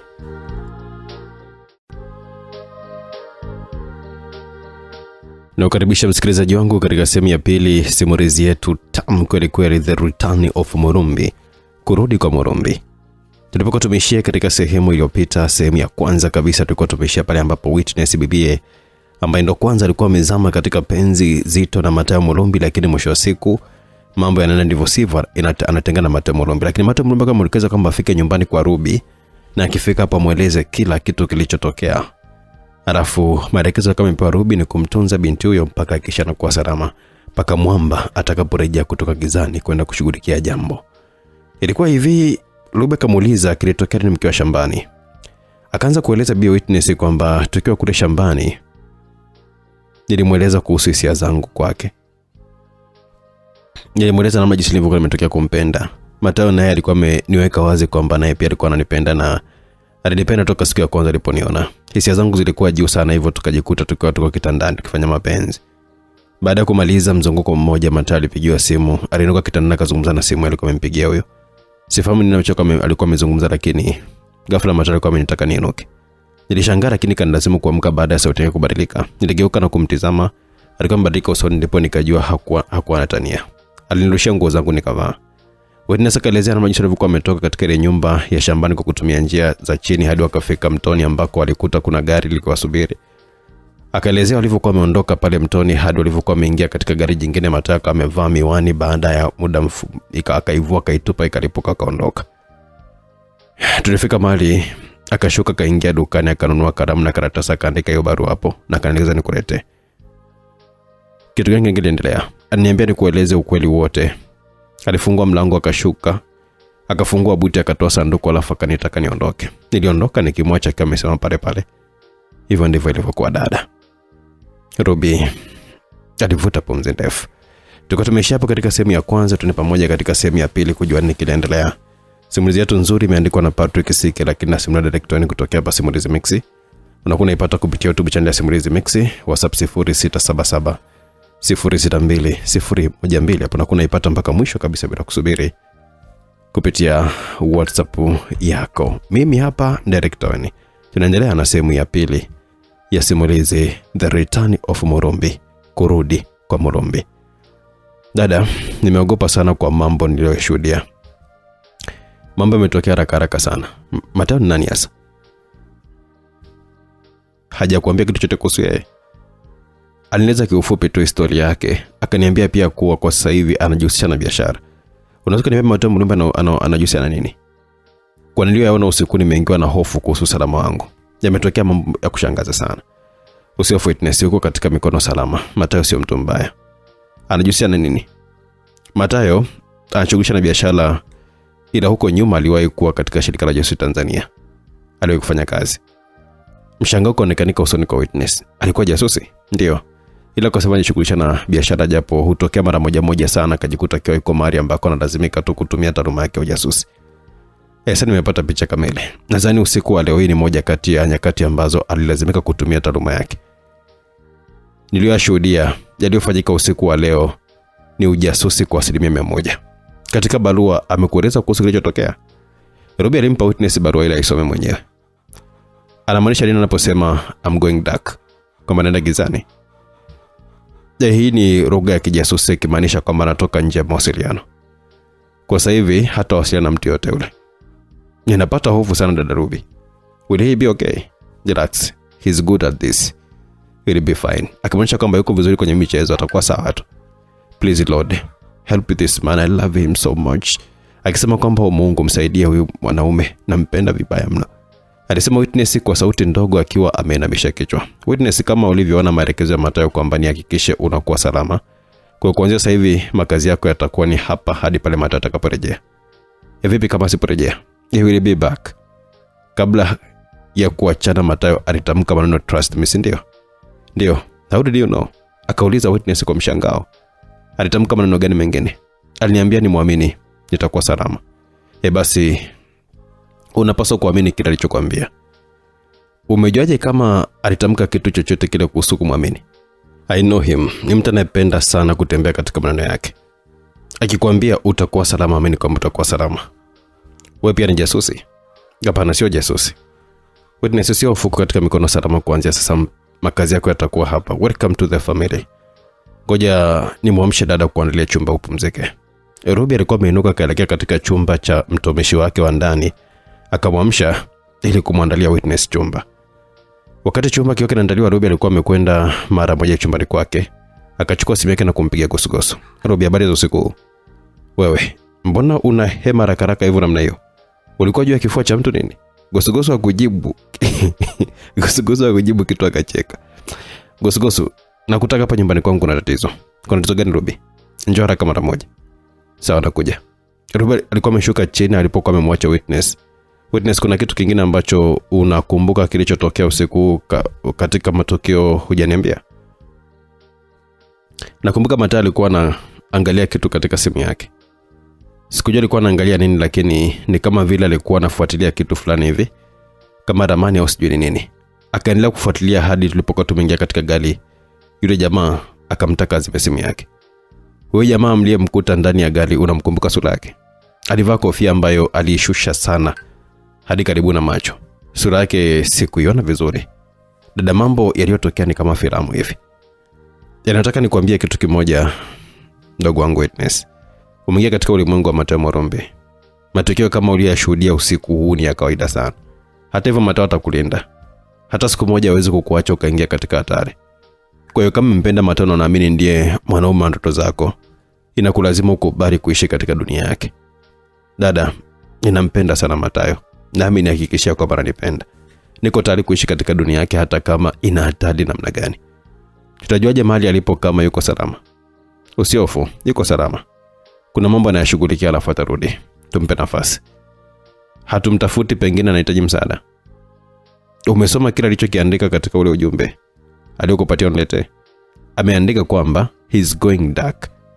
Anapokwenda gizani sio rahisi kumpata. Please Lord, help him. Alisema Witness huku akiwa ameweka mikono yake kifuani. Usihofu Witness. Mathayo atakuwa salama. Dada, wewe umekusha izoea hali, lakini mimi ni mara yangu ya kwanza kabisa kukutana nayo. Kwa bahati mbaya imenitokea katika siku ya kwanza kabisa baada ya kurejea uraiani. Imetokea siku ya kwanza ya mahusiano na mwanaume wa maisha yangu mimi. I'm so scared. Usihofu, utazoea kuwa jasiri. Mtumishi alifika na kumjulisha Ruby kwamba tayari chumba kilikuwa kimeandaliwa. Witness, twende chumbani ukapumzike. Tutazungumza zaidi asubuhi. Asante sana dada. Ruby alikuwa amempeleka Witness chumbani akamtaka apumzike. Nimejaribu kutokuonesha wasiwasi wote mbele ya Witness ili kumfanya asiofu, lakini ukweli ni kwamba nimeogopa sana. Nini kimetokea? Mathayo amekwenda wapi? Alijiuliza Ruby. Alikunjua karatasi kaisoma tena ujumbe wa Mathayo alafu kama yakumbuka maelezo yalikuwa yamepewa na Witness. Kila kitu kilianzia katika simu aliyopigiwa. Kwa mujibu wa Witness ni kwamba mara tu alipokuwa amepigiwa hiyo simu, alimwamuru ainuke kisha akakimbia. Inaonyesha wazi huyo mtu alimpigia simu alimpa taarifa fulani Mathayo Mulumbi iliyomfanya mchukue Witness wakakimbia. Kwa nini hawakutumia gari la Mathayo, badala yake wakaenda mtoni na kukuta gari jingine wakaingia? Nini kinaendelea hapa? Ruby alijiuliza. Ninachanganyikiwa na hili tukio. Ngoja nimsubiri Gosugosu ili tushauriane kitu cha kufanya. Kwa sasa ngoja ni mfahamu vizuri Witness. Nataka nijiridhishe kama aliniambia kuhusu yeye yana ukweli wote ule. Mathayo hajawahi kabisa kutuambia kitu chochote kile kuhusu Witness, hivyo natakiwa kuweza kujiridhisha. Ruby alikuwa amekaa katika meza yenye kompyuta chumbani kwake na akaanza kutafuta taarifa za Witness. Alipata taarifa nyingi pamoja na picha nyingi za Witness tangu alipoanza kujulikanika baada ya kushinda taji la urembo wa Miss Tanzania hadi alipokuwa ameingia katika matumizi ya madawa kulevya. Alitazama moja kati ya picha Witness akiwa amevaa mavazi kuukutu akiwa amelala hajitambui baada ya kulewa dawa za kulevya. Ruby alijikuta akiwa anatokwa na machozi. Nimejikuta nalia mwenyewe. Kwani Witness alipitia kipindi kigumu sana. Mateo anapaswa kupewa hongera nyingi sana kwa kile alichokifanya kumsaidia Witness hadi akaondokana na uraibu wa madawa kulevya. Alifuta tena machozi. Vita dhidi ya wauzaji wa madawa kulevya bado ni kubwa sana. Witness alikuwa amekwisha potea kabisa huyu. Tunapoteza vijana wengi sana kama Witness. Tunapaswa kuongeza nguvu kubwa sana katika kuwakabili hawa wauzaji wa madawa kulevya. Simu ya Karita alichukua mpigaji alikuwa ni Gosugosu. Gosugosu umeshafika? Niko sebuleni hapa chini. Tukutane ofisini. Alisema Ruby akawa amechukua simu ya Mateo pamoja na ile barua alikuwa amemwandikia akatoka akaelekea ofisini. Alimkuta Gosugosu tayari amekwisha afika. Alipomuona akaanza kucheka. Nisamehe sana kwa kukukatisha starehe zako. Alisema Ruby kwa kana cheka. Usia Ruby, nilikuwa na ule binti wa Kiarabu yule. Gosugosu alikuwa amesema kwa kana cheka. Umemwacha salama kweli? Hakujua nakutana na muziki wa namna gani. Mimi ni mtu wa kazi kweli. Alisema Gosugosu na wote wakacheka. Tuachane na hilo. We have a big problem. Akimaanisha kama na tatizo kubwa. Kuna tatizo gani? Ruby alivuta pumzi ndefu na kumjibu. Usiku nikiwa naendelea na kazi fulani hivi chumbani kwangu nilipigwa simu na walinzi wa getini wakanifahamisha kuwa kuna mgeni wangu amefika, anadai ana ujumbe kutoka kwa Mateo Molombi. Nilikuwa nimeshangaa kwa nini Mateo hakunipigia simu kunijulisha kama kuna ujumbe anautuma kwangu. Nilipiga simu yake lakini haikupatikana. Sio kawaida Mateo kutopatikana simoni. Niliwaambia walinzi wamruhusu mwanamke huyo aingie. Nilimkaribisha sebule ya chini. Alijitambulisha kwangu anaitwa Witness alafu akanipatia bahasha nikaifungua nikakuta kuna ujumbe ndani. Ujumbe wenyewe hapa. Gosugosu alikuwa ameusoma ujumbe ule na sura yake ikabadilika. Going dark? Akauliza. Ndivyo alivyoelekeza Mateo katika ujumbe aliyomtuma Witness alete. Ililazimu nianze kumhoji ndipo akaeleza kila kitu. Ruby akamwelezea Gosugosu kile alichokuwa ameelekezwa na Witness tangu aliposaidiwa na Mateo hadi kilichotokea usiku ule. Hivyo ndivyo ilivyotokea. Sijaelewa kilichotokea na kumlazimisha Mateo kuingia gizani. Hili swala linanichanganya sana Gosugosu. Na ndio maana nimekutaka uje hapa ili tushauriane nini cha kufanya. Huyo mwanamke yuko hapa? Ndio yuko hapa. Mateo ameelekeza nihakikishe kwamba anakuwa salama, kwa hiyo atakuwepo hapa kwangu hadi Mateo atakaporejea. Where is she? Akimaanisha kwamba mwanamke yuko wapi? Ila nielezee nielewe. Amekwisha kwenda chumbani kwake kupumzika. Mwamshe, nataka kufahamu kila kitu kwa kina. Nataka nielekeze kwa kitazama uso ili nielewe kilichotokea. Tumwache apumzika. Amechanganywa na kilichotokea. Ruby, lazima tujue kilichomkuta Mateo. Lazima tufahamu kwa kina kilichotokea.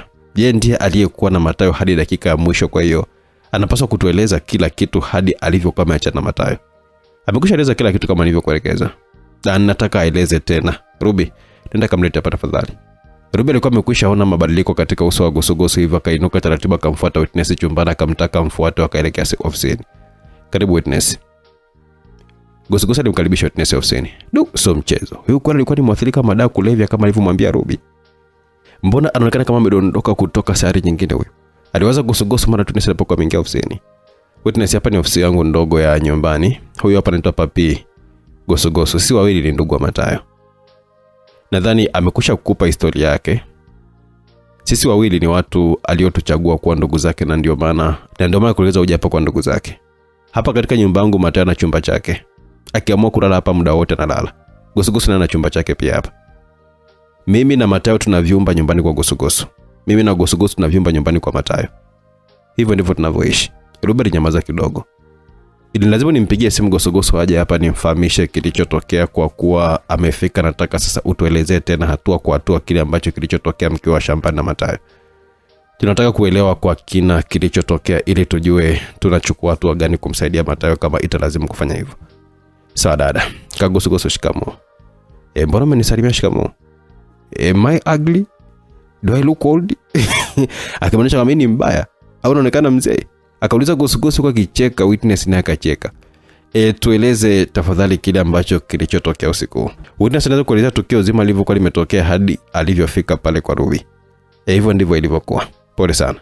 Sasa unaweza kwenda kupumzika. Kama utakuhitaji basi takuita. Ruby aliongozana na Witness kurudi chumbani alafu akarudi ofisini. Umeridhika sasa? Nimekosa ghafla maswali ya kumuuliza. She's so pretty. Akimaanisha kwamba ni mzuri mno. Unadhani kweli alikuwa ameathirika na madawa kulevya huyo?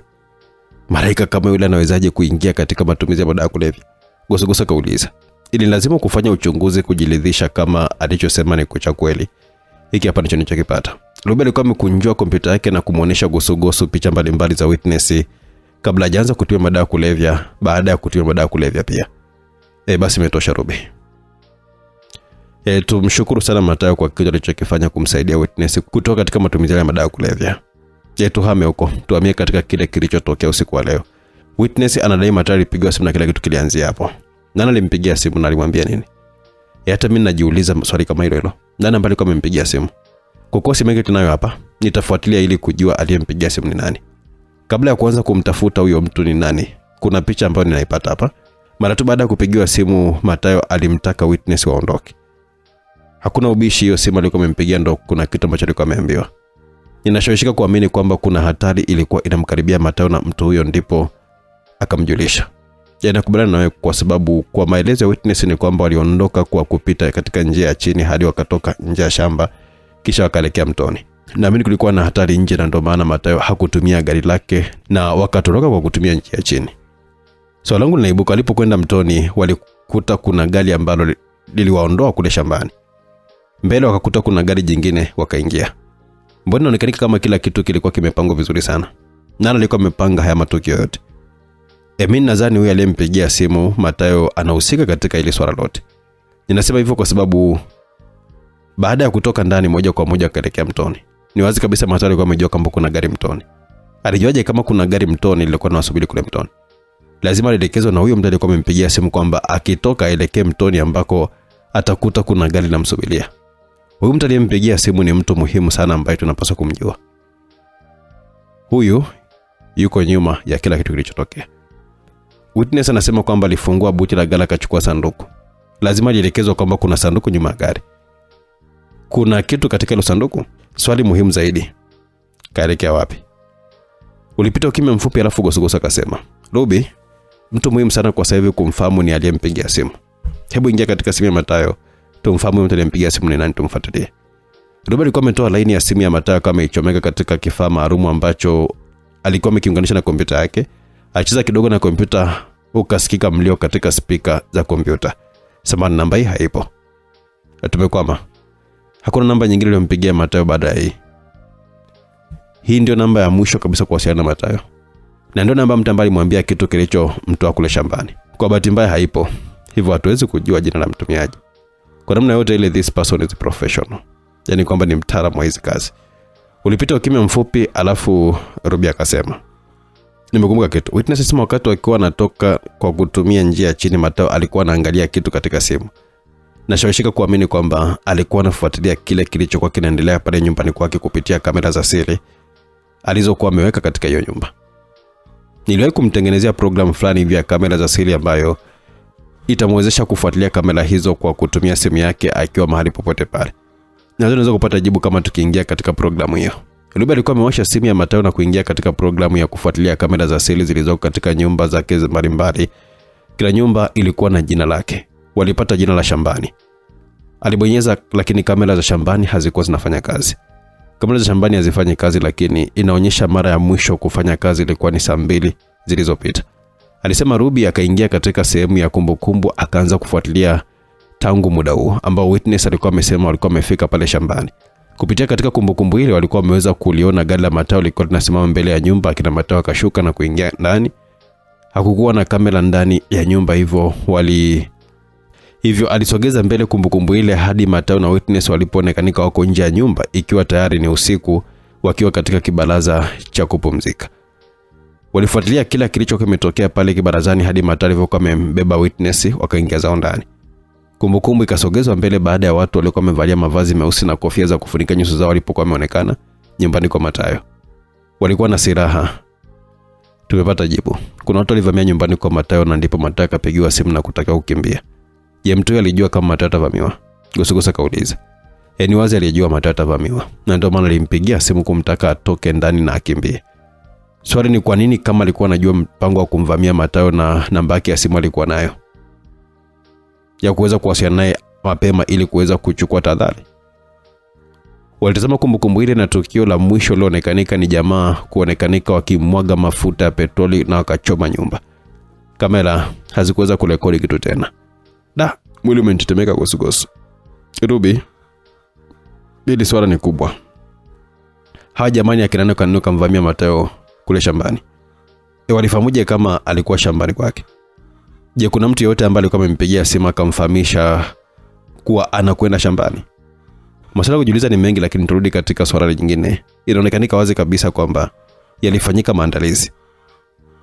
Tangu gari kuwekwa mtoni, gari la pili, miwani na sanduku. Kwa nini akafanyika maandalizi haya yote? Mathayo alifahamu kilicho kinaendelea? Ninauliza hivyo kwa sababu jambo hili limeandaliwa kitaalamu kabisa. Tukiachana na maswali haya yote, swali kuu ni wapi alipo Mathayo? Gosugosu, nadhani tuliache kwanza swala hili kwa usiku wa leo. Tuendelee nalo kesho. Usiku wa leo hatutaweza kabisa kupata kitu chochote kile. Kila mmoja akapumzika atulize kichwa ili kesho tuje tunaanzia wapi. SM pekee kujua mahali alipo Mathayo ni kama tutampata yule mtu aliyempigia simu. Gosugosu, nimekumbuka kitu. Ni gari ambalo walilikuta njiani wakawa wanataka kuingia. Tunaweza kujua hilo gari limesajiliwa kwa jina gani? Hilo ni wazo zuri. Gari walikuta pale nje ndo lenyewe? Ndio. Ngoja basi nikaangalia namba zake alafu nikutumie. Hakuna haja ya kwenda. Kila kitu kinafanyika hapa. Ruben aliingia katika mfumo wa kamera wa nyumba yake, akalivuta lile gari akaipata namba ya gari. Alitafuta namba ile imesajiliwa kwa jina gani, akaguna. Ni namba bandia. Haipo katika mfumo wa usajili. Huyu mtu ni nani? Huyu sio mtu mmoja. Hii sio kazi ya mtu mmoja. Hapa kuna mtandao. Gosugosu, tukatulize kwanza vichwa vyetu hadi asubuhi. Tutajua tuendelee vipi, alisema Ruby. Gosugosu hakuondoka kurejea nyumbani kwake. Alielekea katika chumba chake cha pale nyumbani kwa Ruby.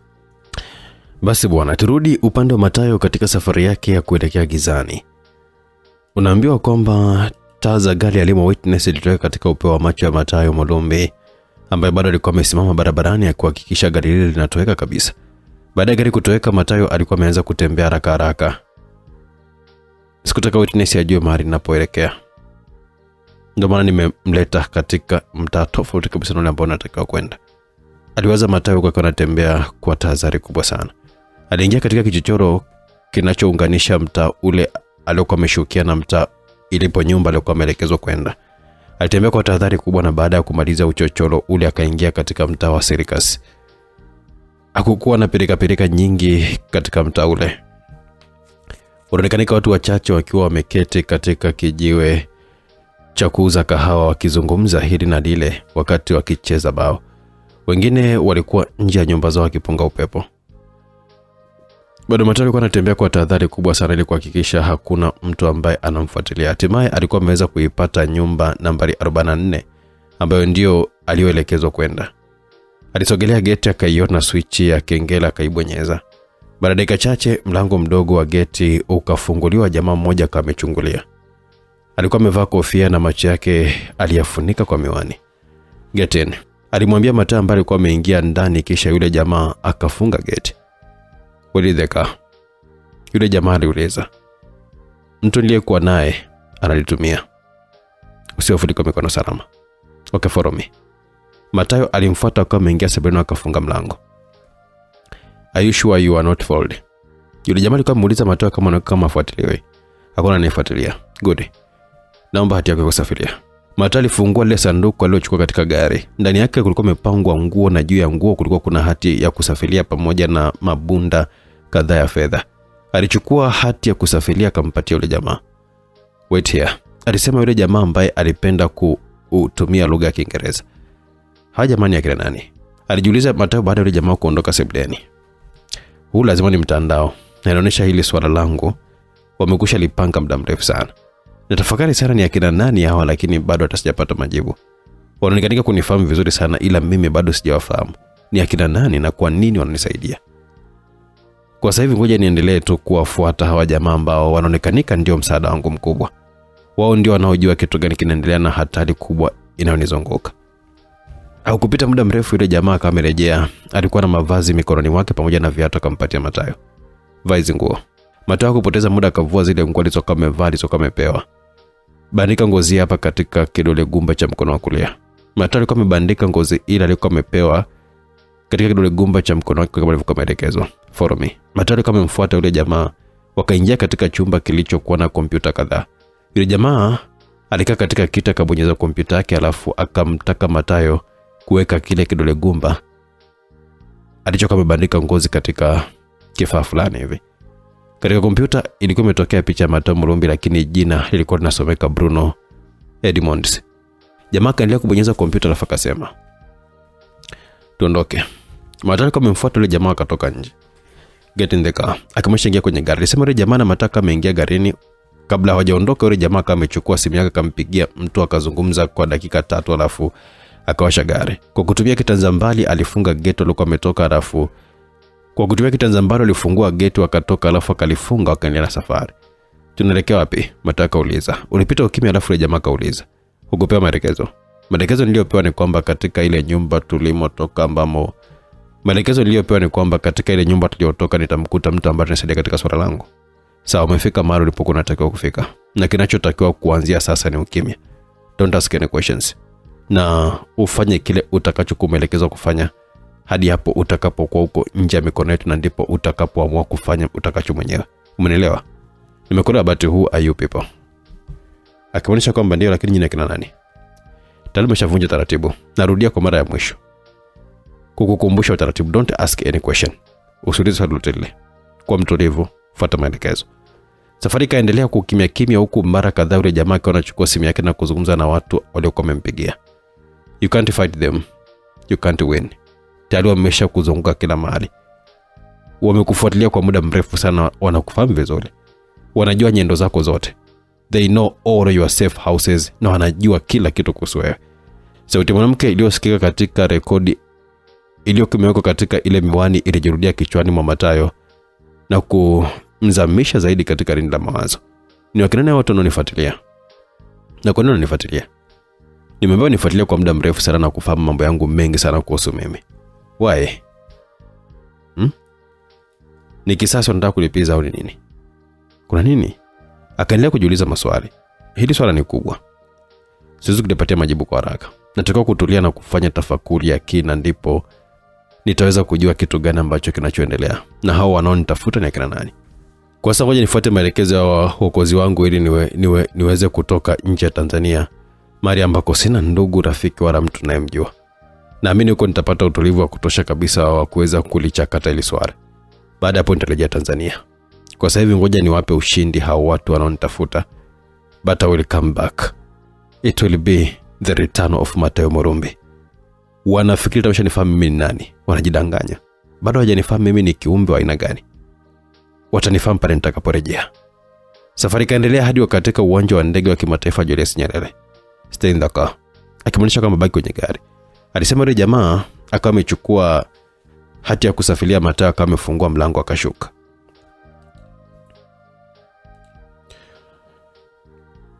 Alitembea kwa tahadhari na kuingia ndani ya jengo. Ulimwengu wangu ni mgumu sana. Umezungukwa na hatari nyingi kila wakati kwa ajili ya kupigania nchi yangu. Na yule anatengeneza maadui wengi sana. Sikuwa na habari kama kuna watu ambao wananisaka waniangamize. Kama nisingeshuhudia pengine lengo lao lingeweza kutimia. Hata hivyo, wamenifanyia ukatili mkubwa sana, kwani wameharibu siku yangu nzuri sana. Wamenivamia nikiwa katikati ya kilele cha furaha kubwa sana, nikiwa na mwanamke niliyempenda. Nikampigania na kumtoa katika shimo la moto. Sipati picha hali alionayo witness kwa sasa. Na mimi nimechanganyikiwa na hajui kilichotokea na kitu gani. Mambo ilibadilika ghafla tu na ile flyout ikatoweka. Nimemuumiza sana, hasa katika siku yake kubwa sana kama ya leo. Ninaamini kama atafika kwa Ruby atamtoleza. Ujumbe mfupi niliomwandikia Ruby na maelezo niliyokuwa nimempa witness ya kumweleza kila kitu kuhusu sisi, naamini atahakikisha witness anakuwa salama, japo hata wao pia watakuwa katika wakati mgumu sana wakinitafuta. Natamani niwafahamishe kilichotokea, lakini maelezo niliyopewa ni kutowasiliana na mtu yote yule. Mateo alikuwa ametolewa mawazoni baada ya kumuona yule jamaa akiwa amerejea, akiwa ameongozana na jamaa mwingine aliyekuwa amevalia suti nadhifu. Alionekana kama ni mfanyakazi wa pale uwanjani. Alifungua mlango na Mateo ashuke.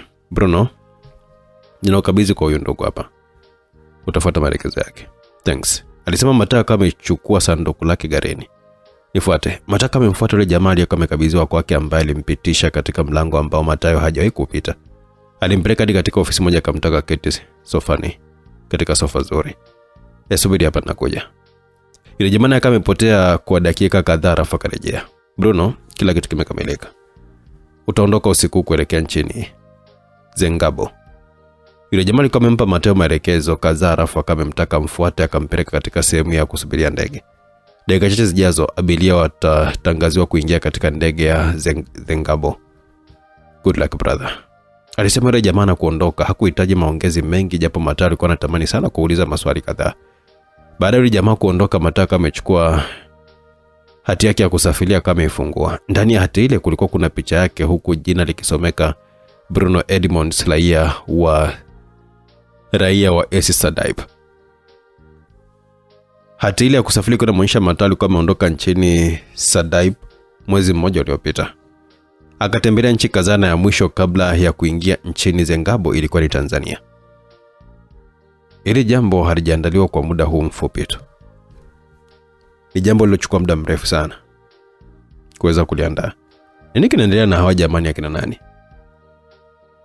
Alijuza kwa mara nyingine huku akiwa makini kufuatilia abiria waliokuwa kwa mara pale ili kujiridhisha alikuwa salama. Ni ajabu sana namna jinsi mambo yalivyoandaliwa. Hii ni kazi ya mtandao mkubwa. Nitafahamu kila kitu, ngoja kwanza niondoke nchini. Dakika 18 baadaye walitangaziwa kuingia ndegeni tayari kwa safari ya kuelekea nchini Zengabo. Mathayo alikuwa ameungana na abiria wengine wakaingia ndegeni. Baada ya taratibu zote kukamilika, ndege ilipaa na kuondoka. Hatimaye naondoka Tanzania. Sikuwahi kuwaza hata siku moja kama iko siku nitakuja kuikimbia nchi yangu. Leo imenilazimu kuikimbia kutokana na hatari kubwa inayonikabili. Siwafahamu wanaoniwinda waniue ni akina nani. Siwafahamu walionisaidia nikaikwepa hatari hiyo ni akina nani. Nitafahamu kila kitu huko mbele ya safari. Kwa heri Tanzania. I will come back.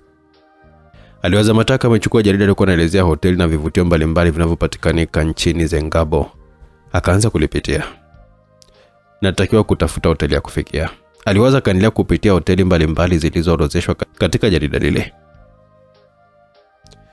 Twende Bantilila Zengabo. Saa 2 asubuhi Mathayo Murumbi alikuwa ni mmoja kati ya abiria waliotoka nje ya uwanja wa ndege wa kimataifa wa Bantilila. Hakupata usumbufu wowote ule katika kukamilisha taratibu za uhamiaji na kuruhusiwa kuingia nchini Zengabo. Kumbuka mara utakapokuwa katika anga la Tanzania, Mathayo Murumbi doesn't exist anymore.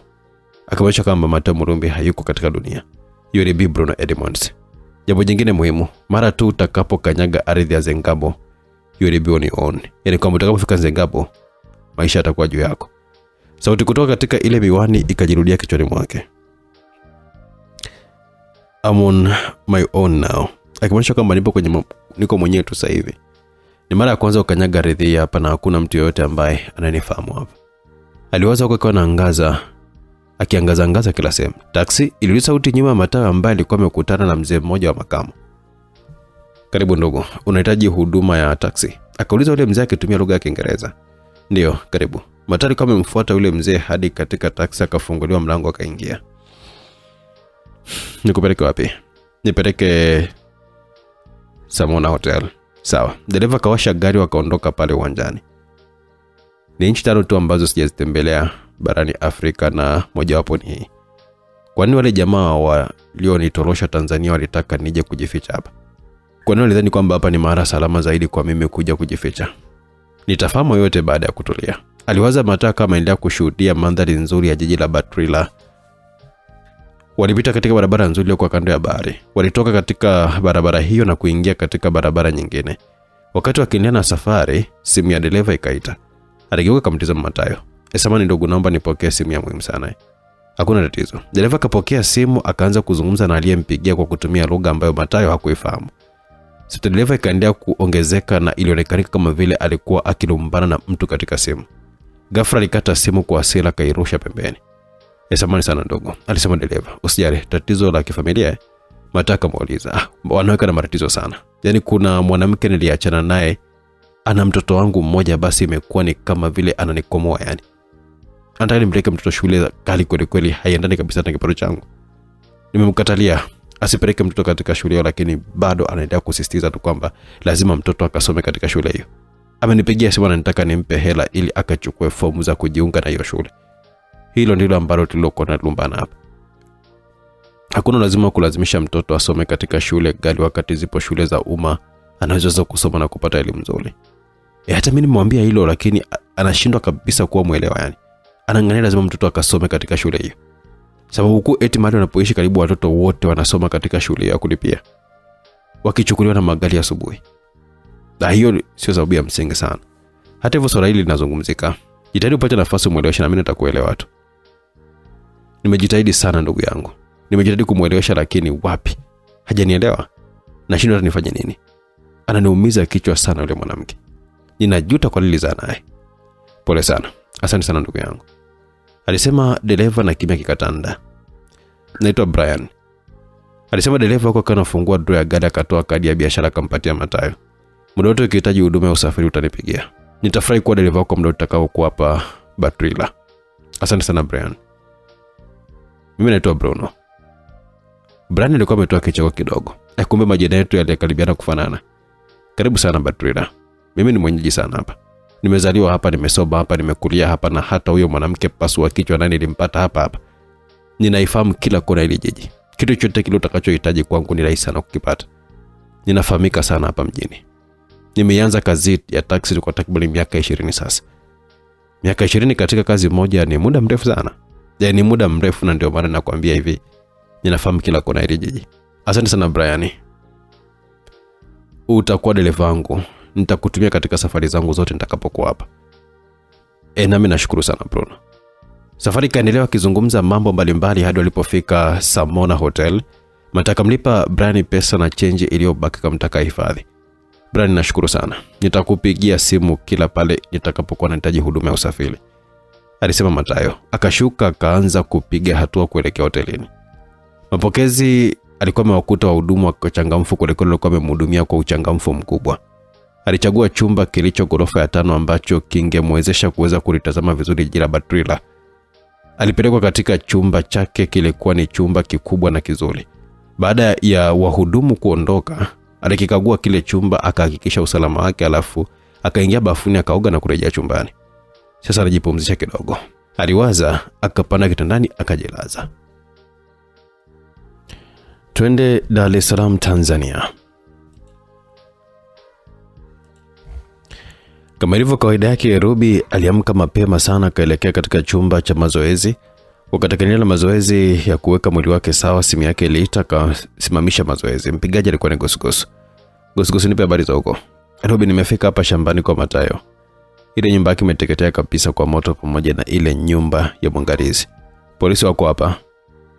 Ulinzi ni mkali sana, amezungusha utepe wa njano ili kuwawezesha waendelee na uchunguzi. Nimeambiwa familia ya mwangalizi wa shamba yote imeteketea kwa moto. Ni mauaji ya kutisha sana ise. Kwa sasa hivi niko njiani narudi. Sawa Gosugosu. Rudi tujadiliane nini cha kufanya. Halafu hii sio nzuri hata kidogo alisema Ruby na ukata simu. Alitoka katika chumba cha mazoezi akaelekea moja kwa moja katika chumba cha witness. Aligonga mlango ukafunguliwa. Dada Ruby, karibu. Asante, mmkaje? Kwa kweli sijafanikiwa kupata usingizi usiku wa leo.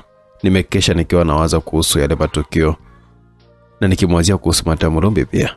Kuna taarifa yote mmeipata? Mapema leo Gosugosu alikuwa amekwenda kule shambani mlikokuwa jana. Ile nyumba imeteketezwa kwa moto.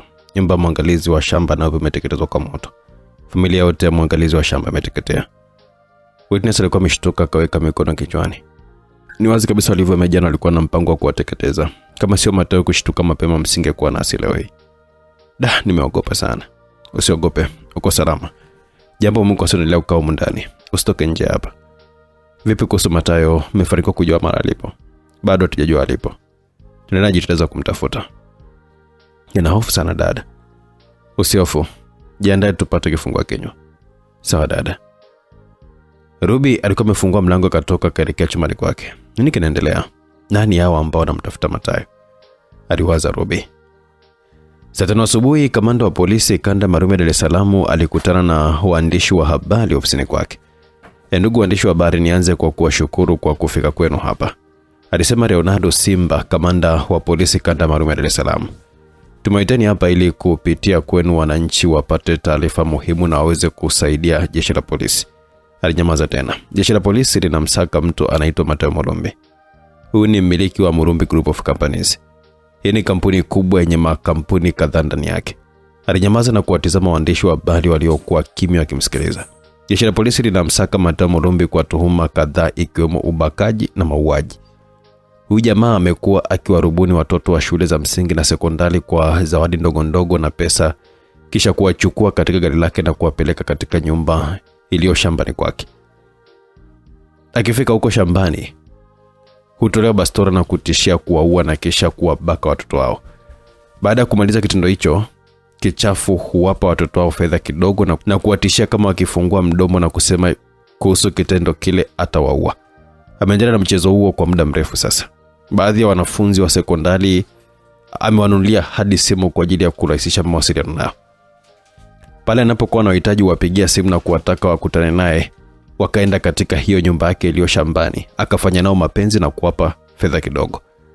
Jambo hilo liligundulika baada ya mmoja wa wanafunzi kupata ujauzito. Alipobanwa ndipo alipokuwa ameelezea kila kitu alichofanywa na huyo tajiri. Kwa mujibu wa waathirika wa kitendo hicho, wanadai kwamba katika chumba alichokuwa akifanyia kitendo hicho kulikuwa kuna vibuyu vilivyokuwa vimevalishwa shanga, na pia kabla ya kufanywa vitendo hivyo alikuwa akiwachoma kwanza dawa na kufanya vitendo vya kishirikina.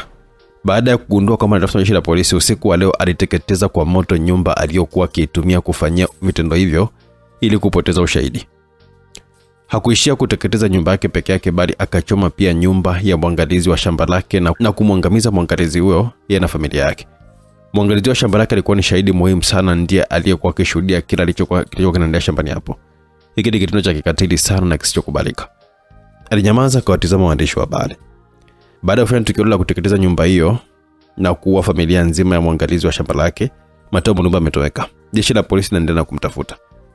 Tumewaiteni hapa ili mtusaidie kufikisha taarifa hii kwa umma, watusaidie kumtafuta huyo mtu. Tutawapatia picha zake, msambaze ili wananchi watusaidie kumsaka. Zawadi ya shilingi milioni 50 itatolewa kwa yeyote atakayefanikisha kupatikana kwa huyo mtu. Kwa yeyote atakayemuona au kuona taarifa mahali alipojificha, apige simu katika namba nitakayoitoa hapo mwishoni, au afike katika kituo chote cha polisi kilichopo karibu yake. Kamanda wa polisi kanda maalum ya Dar es Salaam alikuwa amekaribisha maswali kutoka kwa waandishi wa habari ambao waliuliza maswali wakapatiwa majibu kabla ya kufunga kikao kile. Kamanda wa polisi alitoa namba za simu kwa ajili ya wananchi kupiga pale watakapofanikiwa kumpata Mateo Mulumbi. Aliwapatia pia waandishi wa habari picha za Mateo Mulumbi ili wazichapishe katika vyombo vyao. Upande mwingine, simu ya Ruby iliita mpigaji akiwa ni mmoja kati ya wafanyakazi wa ofisi yake. Pamela, habari yako? Alisema Ruby baada ya kupokea simu. Dada, shikamoo. Marhaba. Dada, kuna video imerushwa mtandaoni muda mfupi uliopita ikionyesha kikao kati ya kamanda wa polisi kanda ya Dar es Salaam na waandishi wa habari. Ninakurushia kiungo hapa ili uitizame. Sawa, alisema Ruby akawa amekata simu. Baada ya muda mfupi kaingia ujumbe katika simu yake. Alifungua na kuanza kuitazama video hiyo aliyokuwa ameambiwa na Pamela. Taratibu alijikuta machozi yakiwa yanaanza kumtoka. Alitazama video ile hadi mwisho, alafu akawa amezima simu yake kwani simu zilikuwa zimeanza kuingia mfululizo kutoka kwa watu mbalimbali. Sitaki kuzungumza na mtu yoyote kwa sasa kuhusiana na hiki kinachoendelea. Najua wote wanaonipigia wameshtushwa sana na taarifa hii iliyotolewa na jeshi la polisi. Huu ni uongo mkubwa uliotungwa kwa lengo la kumchafua Mateo. Aliwaza, akafuta machozi, akachukua kompyuta, akatoka ofisini akaelekea katika bwawa la kuogelea walikokuwa wamekaa Gosogoso na Witness wakizungumza. Gosogoso alipomwona Ruby akagundua mara moja kuna kitu hakiko sawa. Kuna nini Ruby? Akauliza Gosogoso kwa anasimama. Mkononi Ruby alikuwa ameshika kompyuta. Aliketi katika video ile ya mkutano kati ya kamanda wa polisi kanda maalum ya Dar es Salaam na waandishi wa habari. Gosogoso na Witness wakatizamana. Kama ilivyokuwa kwa Ruby, Witness naye alianza kulia kwa kwikwi baada ya video ile kumalizika. This is not true. Mateo hakuchoma ile nyumba, alisema. Witness kwa asili kwa anamwaga machozi. Sikiliza Witness, haya yote yaliyoongelewa katika video hayana ukweli wote hata kidogo. Ni mambo ya kutunga tu kwa ajili ya kumchafua na kumpoteza Mateo.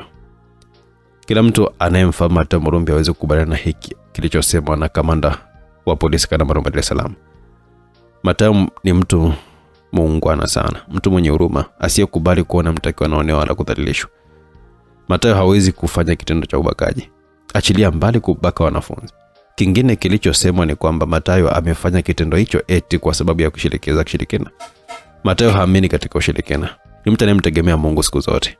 Hizi tuhuma zote zinazoangusha Mathayo ni uongo mkubwa. Gosugoso alisema. Nani lakini walio nyuma ya uongo mkubwa? Kwa nini unamchafua mtu mwema kama Mathayo kwa kashifa kubwa kama hii? Witness kama uliza na kuanza tena kumwaga machozi. Kuna watu wako nyuma hiki kinachoendelea. Hatuwafahamu bado watu akina nani, lakini lazima ni watu wenye nguvu. Mathayo na maadui wengi sana wenye nguvu na uwezo mkubwa. Kuna jambo ambalo tukueleza. Alisema Ruba kanyamaza kidogo. Ulituambia Mathayo alikupigiwa simu alafu akakutaka wamke mkakimbia. Mtu aliyempigia simu ndiye alikuwa amemtaka aondoke kwani mlikuwa katika hatari kubwa. Wakati mkiondoka ulisema Mathayo alikuwa anafuatilia kitu katika simu yake. Ni kweli, alikuwa anafuatilia kamera za siri zilizopo katika ile nyumba. Kuna kitu nataka ukishuhudie kwa macho yako, naamini kwamba ukifahamu. Ruby alicheza rekodi aliyokuwa ameichukua kutoka katika mfumo wa kamera wa nyumbani kwa Mathayo. Witness macho alimtoka aliposhuhudia watu wenye silaha wakiwa wanazingira ile nyumba waliokuwamo hadi walipokuwa wanaichoma moto. Hicho ndicho kilichotokea jana katika ile nyumba. Tukio zima lilirekodiwa na kamera za siri zilizokuwa katika ile nyumba. Yesu kulifahamu jambo hili. Mathayo hakuonyesha kitu kinaendelea kule nje ya nyumba. Asante Mungu kwa kutuokoa jana. Ilikuwa tu wawe. Sasa umethibitisha kwamba wale jamaa waliovamia nyumba ndio waliokuwa wamechoma, sio Mathayo. Huu ni ushahidi mkubwa sana wa kumuondoa Mathayo kutoka katika tuhuma zinazomkabili na ubakaji na mauaji pia. Kwa nini tusiwasilishe polisi ushahidi huu? Hapana, watu walio nyuma hili jambo wana nguvu kubwa sana. Tukijulikanika tuna ushahidi wa aina hii hapa, hata sisi tutakuwa tupo katika hatari kubwa. Wakati wakitekeleza kile kitendo hawakujua kama kulikuwa kuna kamera za siri katika ile nyumba. Sasa tutafanya nini dada kumsaidia Mathayo? Tunauhifadhi ushahidi hadi wakati husika. Usihofu, utafika muda ambao ushahidi hapa utahitajika, lakini kwa sasa hivi hapaswi mtu yote alikujua kama tuna ushahidi wa watu waliochoma nyumba ya Mathayo. Tutafahamuje mahala alipo Mathayo na kama yuko mzima? Nikiwaza hilo nahisi kabisa roho yangu inataka kunitoka. Picha zake zikisambaa kila mara tapatikana kirahisi sana. Usihofu Witness, Mathayo is very good at this. Mchezo huwa anajua kucheza, hivyo ondoa hofu kabisa. Mathayo atakuwa salama. Alijua kama natafutwa, na ndio maana katika ujumbe ule aliokuwa amekupa ulete kwangu alisema he is going dark, kwamba anaenda gizani. Dada, bado tunakosa amani kabisa kila nikiwaza hiki kinachoendelea. Hizi tuhuma zilizoangushwa ni nzito sana. Akikamatwa anaweza kuhukumiwa kifungo cha maisha au hata kunyongwa, kwani anadaiwa ndiye aliyeua familia ya mwangalizi wa shamba lake. Abini ninachokuambia Witness, kwa Mathayo atakuwa salama na hili swala litamalizika. Mtu aliyempigia simu Mathayo mmekushamfahamu? Hapana, hafahamiki ni nani. Witness, nenda kapumzike chumbani kwako kwa sasa hivi. Tuliza akili, ondoa kabisa hofu. Witness alinuka katembea haraka kuelekea chumbani kwake. Gosugoso say something. Ruben alisema kumtaka Gosugoso aseme kitu. Na tafakari hili jambo. Nimeshtushwa sana. Sikutegemea kabisa kama wanaweza kumwangushia Mathayo tuhuma nzito namna hii. Kwa sasa hivi nchi nzima inajua Mathayo ni mbakaji na muuaji. Hili jambo limenimaliza nguvu kabisa yani. Nimelazimika kuzima simu yangu ghafla tu, nilikuwa nimeanza kuingia simu mfululizo nikajua wote wanataka kuongelea swala la Mathayo. Ruben alisema, "Nashukuru simu yangu si nilizima wakati wa kuichaji, hivyo nami pia watakuwa wananitafuta sana wakanikosa." Jambo hili limeshtua watu wengi. Hata mimi kama nisingelikuwa na moyo mgumu ningeanguka kwa mshtuko. Nilishtuka mno. Nani lakini wako nyuma ile jambo? Mathayo kafanya nini kiasi cha kumwangushia tuhuma hizi za kumwangamiza? Hatuwajui ni akina nani, lakini lazima ni watu wenye nguvu kubwa. Hadi swala hili linatangazwa hadharani, lazima tu kila kitu kimekushaweka sawa. Lazima amekwishaandaliwa wanafunzi ambao watadai kufanywa kitendo hicho na Mathayo. Ushahidi wote umekwishaandaliwa ili Mathayo atakapopatikanika basi akutwe na hatia na kufungwa. Kutengeneza jambo kubwa kama hili linahitaji nguvu kubwa sana. Lazima uvishirikishe pia vyombo vya uchunguzi, na wanaoweza kufanya hivyo ni watu wenye nguvu kubwa. Itoshe tu kusema kwamba kuna wazito wako nyuma ile swala. Ulitanda ukimya, alafu Gosugoso akasema, "Unadhani Mathayo atakuwa wapi?" "Siwezi kujua. Hana simu kilichoicha kutuwezesha siku kujua mahali alipo. He's completely in dark." Akimaanisha kwamba yupo gizani kabisa. Tunachosubiri ni yeye kama akipata nafasi basi awasiliane na sisi kutufahamisha kwamba yuko salama. Hadi wakati huo utakapofika tuendelee kumwombea. Hili jambo ni baya sana. Hata hivyo tunapaswa kumsaidia. Hatuwezi kumwacha hivyo pambane peke yake. Hao watu kama ulivyosema wana nguvu kubwa. Lazima tumsaidie hata kama hatujui alipo. Namna gani utaweza kumsaidia katika swala hili? Kwa kumpata mtu aliyempigia simu. Huyu ndiye anafahamu kila kitu kinachoendelea na anajua walio nyuma ya hiki kinachoendelea ni kina nani. Alijua mipango yote ilivyokuwa imepangwa na ndio maana akamtaka Mathayo kukimbia mara moja. Huyu lazima ni mtu anayemfahamu Mathayo vizuri sana na hakukubali kumwona akiwa anaangamizwa na hao watu, na ndio maana akamshtua mapema ili akimbie. Tukimpata tutakuwa tumelifumbua ili fumbo zito sana, Gosugosu alisema. Kweli ni mtu muhimu sana kama tukifanikiwa kumpata. Tatizo ni kwamba ile namba yake aliyoitumia haipatikaniki tena. Hivyo hatuna namna nyingine ya kuweza kumfahamu. Nimejitahidi sana kuweza kuipata ile namba lakini nimeshindwa. Namba haipo na hakuna taarifa zake zote zile. Tumekwama. Ulitanda ukimya alafu Gosugosu akasema, namuonea huruma sana Witness. Amepitia mambo mengi mazito. Baada ya kuruka viunzi vingi aliamini kwamba tayari ameshaanza maisha mapya akiwa na mwanaume anayempenda, lakini ghafla mambo yakabadilika. Amejikuta katika sintofahamu kubwa sana. Anatakiwa kuwa jasiri. Kuishi karibu na Mathayo sio jambo rahisi. Amezungukwa na hatari nyingi sana. Ulipita tena ukimya alafu Gosugosu akauliza, "Asa tunafanyaje Ruby katika swala hili?" Nimechanganyikiwa Gosugosu, hata tufanye nini ili kuweza kumsaidia Mathayo? Kuna jambo jingine Ruby ambalo tunapaswa kuweza kulitazama kwa makini. Mimi najulikana ni watu wa karibu na Mathayo. Katika swala hili hata sisi hatuko salama. Lazima wataanza kutufuatilia wakidhani kwamba tunajua mahali pa Mathayo. Hata sisi tupo katika hatari. Hilo ni kweli Gosugosu. Hata sisi tupo salama. Ndio lazima tuondoke hapa tuende mafichoni kwa muda. Usiku wa leo tutalazimu tuondoke hapa. Sawa. Nitalifanyia kazi hilo jambo ili hadi jioni ndio naelekea nyumba hivi. Wakati Gosugosu na Ruby akiendelea kujadiliana kitu cha kufanya kumsaidia Mathayo na kuhusu usalama wa Witness, alikuwa amekaa katika sofa chumbani kwake, machozi yakiwa yamejaa machoni. Kwa nini maisha yangu yametawaliwa na mabalaa kama hivi? Nilinusurika kufa kutokana na matumizi ya madawa kulevya. Mathayo kaniokoa. Nimefanikiwa kutoka kwa maisha yangu mapya yalikuwa yameanza vizuri kabisa, lakini ghafla tu likatokea vumbi na kuchafua kila kitu. Aliwaza Witness akame akumbuka maneno ya kamanda wa polisi kanda maalum Dar es Salaam aliyokuwa ameongea kuhusu Mathayo. Hapana, ni uongo mkubwa. Mathayo naye mfahamu mimi hawezi kabisa kufanya matendo kama hayo. Aliwaza huko akifuta machozi. Wamemchafua sana Mathayo. Hivi sasa nchi nzima inamjua kwamba ni muuaji na mpakaji. Kwa bahati nzuri kuna ushahidi mzuri sana katika kompyuta ya Ruby unaonyesha nani ambaye amechoma ile nyumba na sio Mathayo. Nashangaa kwa nini akina Ruby hawataki kabisa kutumia ushahidi ule kumsafisha Mathayo dhidi ya tuhuma zinazomkabili za kuchoma nyumba na kusababisha kifo. Alinuka kama ameenda dilishara akachungulia nje, akaona Ruby na Gosugosu wakiendelea na mazungumzo.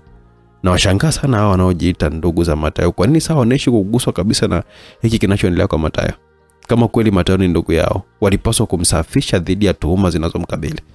Ile video inaonyesha wale watu wakichoma ile nyumba inatakiwa kabidhiwa kwa polisi ili wale watu wajulikanike ni akina nani, na Mathayo asihusishwe kabisa na hilo swala la kuchoma nyumba ili kupoteza ushahidi. Akaendelea kuwaza Witness. Kwa nini sichukue ile video nikapeleka mwenyewe tu kwa kamanda wa polisi kanda maalum Dar es Salaam, nikamueleza kila kitu kilichotokea? Kama wao hawataki, itanilazimu kufanya jambo hilo lilo sahihi. Nitaichukua video na kupeleka kwa kamanda wa polisi kanda maalum Dar es Salaam, kisha nimueleze kila kitu kilichotokea. Nataka ufahamu ukweli wote, pengine inaweza kumsaidia Mathayo. Alitoka katika mawazo baada ya kumuona Gosugosu akiwa anaondoka na kumwacha Ruby peke yake. Gosugosu anaondoka. Nitawezaje kuipata ile video kutoka katika kompyuta ya Ruby? Alijiuliza na kuendelea kumtazama Ruby. Kwa namna yote ile natakiwa kuipata ile video. Inaweza ikawa ni msaada kwa Mathayo. Ninachotakiwa ni kutafuta nafasi nzuri niichukue ile video, niweke katika diski mweko, alafu niondoke nipeleke polisi. Natakiwa kuanza kumfuatilia Ruby kwa makini sana ili niweze kupata nafasi ya kuipata ile video. Wewe mwanamke ajui sheria zinavyoenda za maisha Maana yake nicheke kidogo. Ulisikika mungurumo wa gari. Mungurumo wa gari la Gosugosu. Nadhani Gosugosu ameshaondoka. Anaondoka hivyo. Aliwaza Witness akawa ametoka na kumfuata Ruby pale katika bwawa la kuogelea. Gosugosu kaenda wapi? Ameondoka, kuna swala anakwenda kushughulikia. Witness, baadaye tutalazimu kuondoka hapa. Tutakwenda mafichoni. Kwa hili linaloendelea hata sisi pia hatuko salama. Watu wanaomtafuta Mathayo lazima watatuandama, kwani sisi ndo watu wa karibu na Mathayo. Wanaweza kudhani kwamba tunajua mahali kwa Mathayo. Tutaelekea wapi? tutakwenda mahali salama zaidi. Sasa dada, naomba nitazame tena ile video za wale jamaa waliokuwa wametuvamia kule shambani. Yaani kila nikikaa nawaza wao tu. Rubia kama amefungua video ile huku witness akawa anafuatilia ili kujua mahali ilipo ile video. Alichukua kompyuta kama itazama ile video kwa makini sana. Ni wazi hao jamaa walikuja kwa dhumuni moja tu la kumwangamiza Matayo. Kama singetokea mtu kumshtua tungeuawa. Video hii imeonyesha hadi mwisho na jinsi nyumba ilivyokuwa imewashwa moto. Hii itakuwa ni msaada mkubwa sana kwa jeshi la polisi. Potelea mbali kama hawa jamaa watakasirika, lakini lengo langu ni kusaidia katika kumsafisha Matayo, witness aliwaza. Msikilizaji, tuishie hapo kwenye mpango wa witness katika sehemu ya pili kutaka kumsafisha Matayo. Hivi nafikiri ni njia sahihi anataka kuitumia mwanamke. Itachukua video apeleke kwa kamanda wa polisi kanda ya Dar es Salaam. Hivi ajui sheria za maisha yanavyokwenda na hii michezo ya hawa na siasa na vyombo vya usalama. Usikose kuwa nami msikilizaji katika sehemu ya 3 kujua nini kiliendelea. Je, huyu mwanamke alifanikiwa kumsafisha Matayo au alimwagia petroli kwenye mafuta? Hapana, alimwagia petroli kwenye moto na moto ukazidi kuwaka zaidi na kwenda kumunguza mpaka yeye mwenyewe. Usikose kuwa nami katika sehemu inayofuata msikilizaji, sehemu ya 2 kupitia YouTube channel Simulizi Max. Unaweza kupata sehemu hii, lakini ukitaka kuipata kwa haraka zaidi sehemu ya 3 mpaka mwisho wa simulizi bila kusubiri, tucheke kupitia WhatsApp nambari 0677 062012. Matayo akasema kwamba amekwenda lakini atarudi, na kurudi kwake ndo the return of Mulumbi. Anakuja kuwachachafya kinoma noma, lakini akasema kwamba akitulia atapata kuunganisha dot na kujua hawa watu ni wakina nani na wanataka nini katika maisha yake. Ameshamchafua, hawataki arudi kabisa katika nchi yake. Itakuwaje? Usikose sehemu ya 3 kwa burudani zaidi. Bye bye.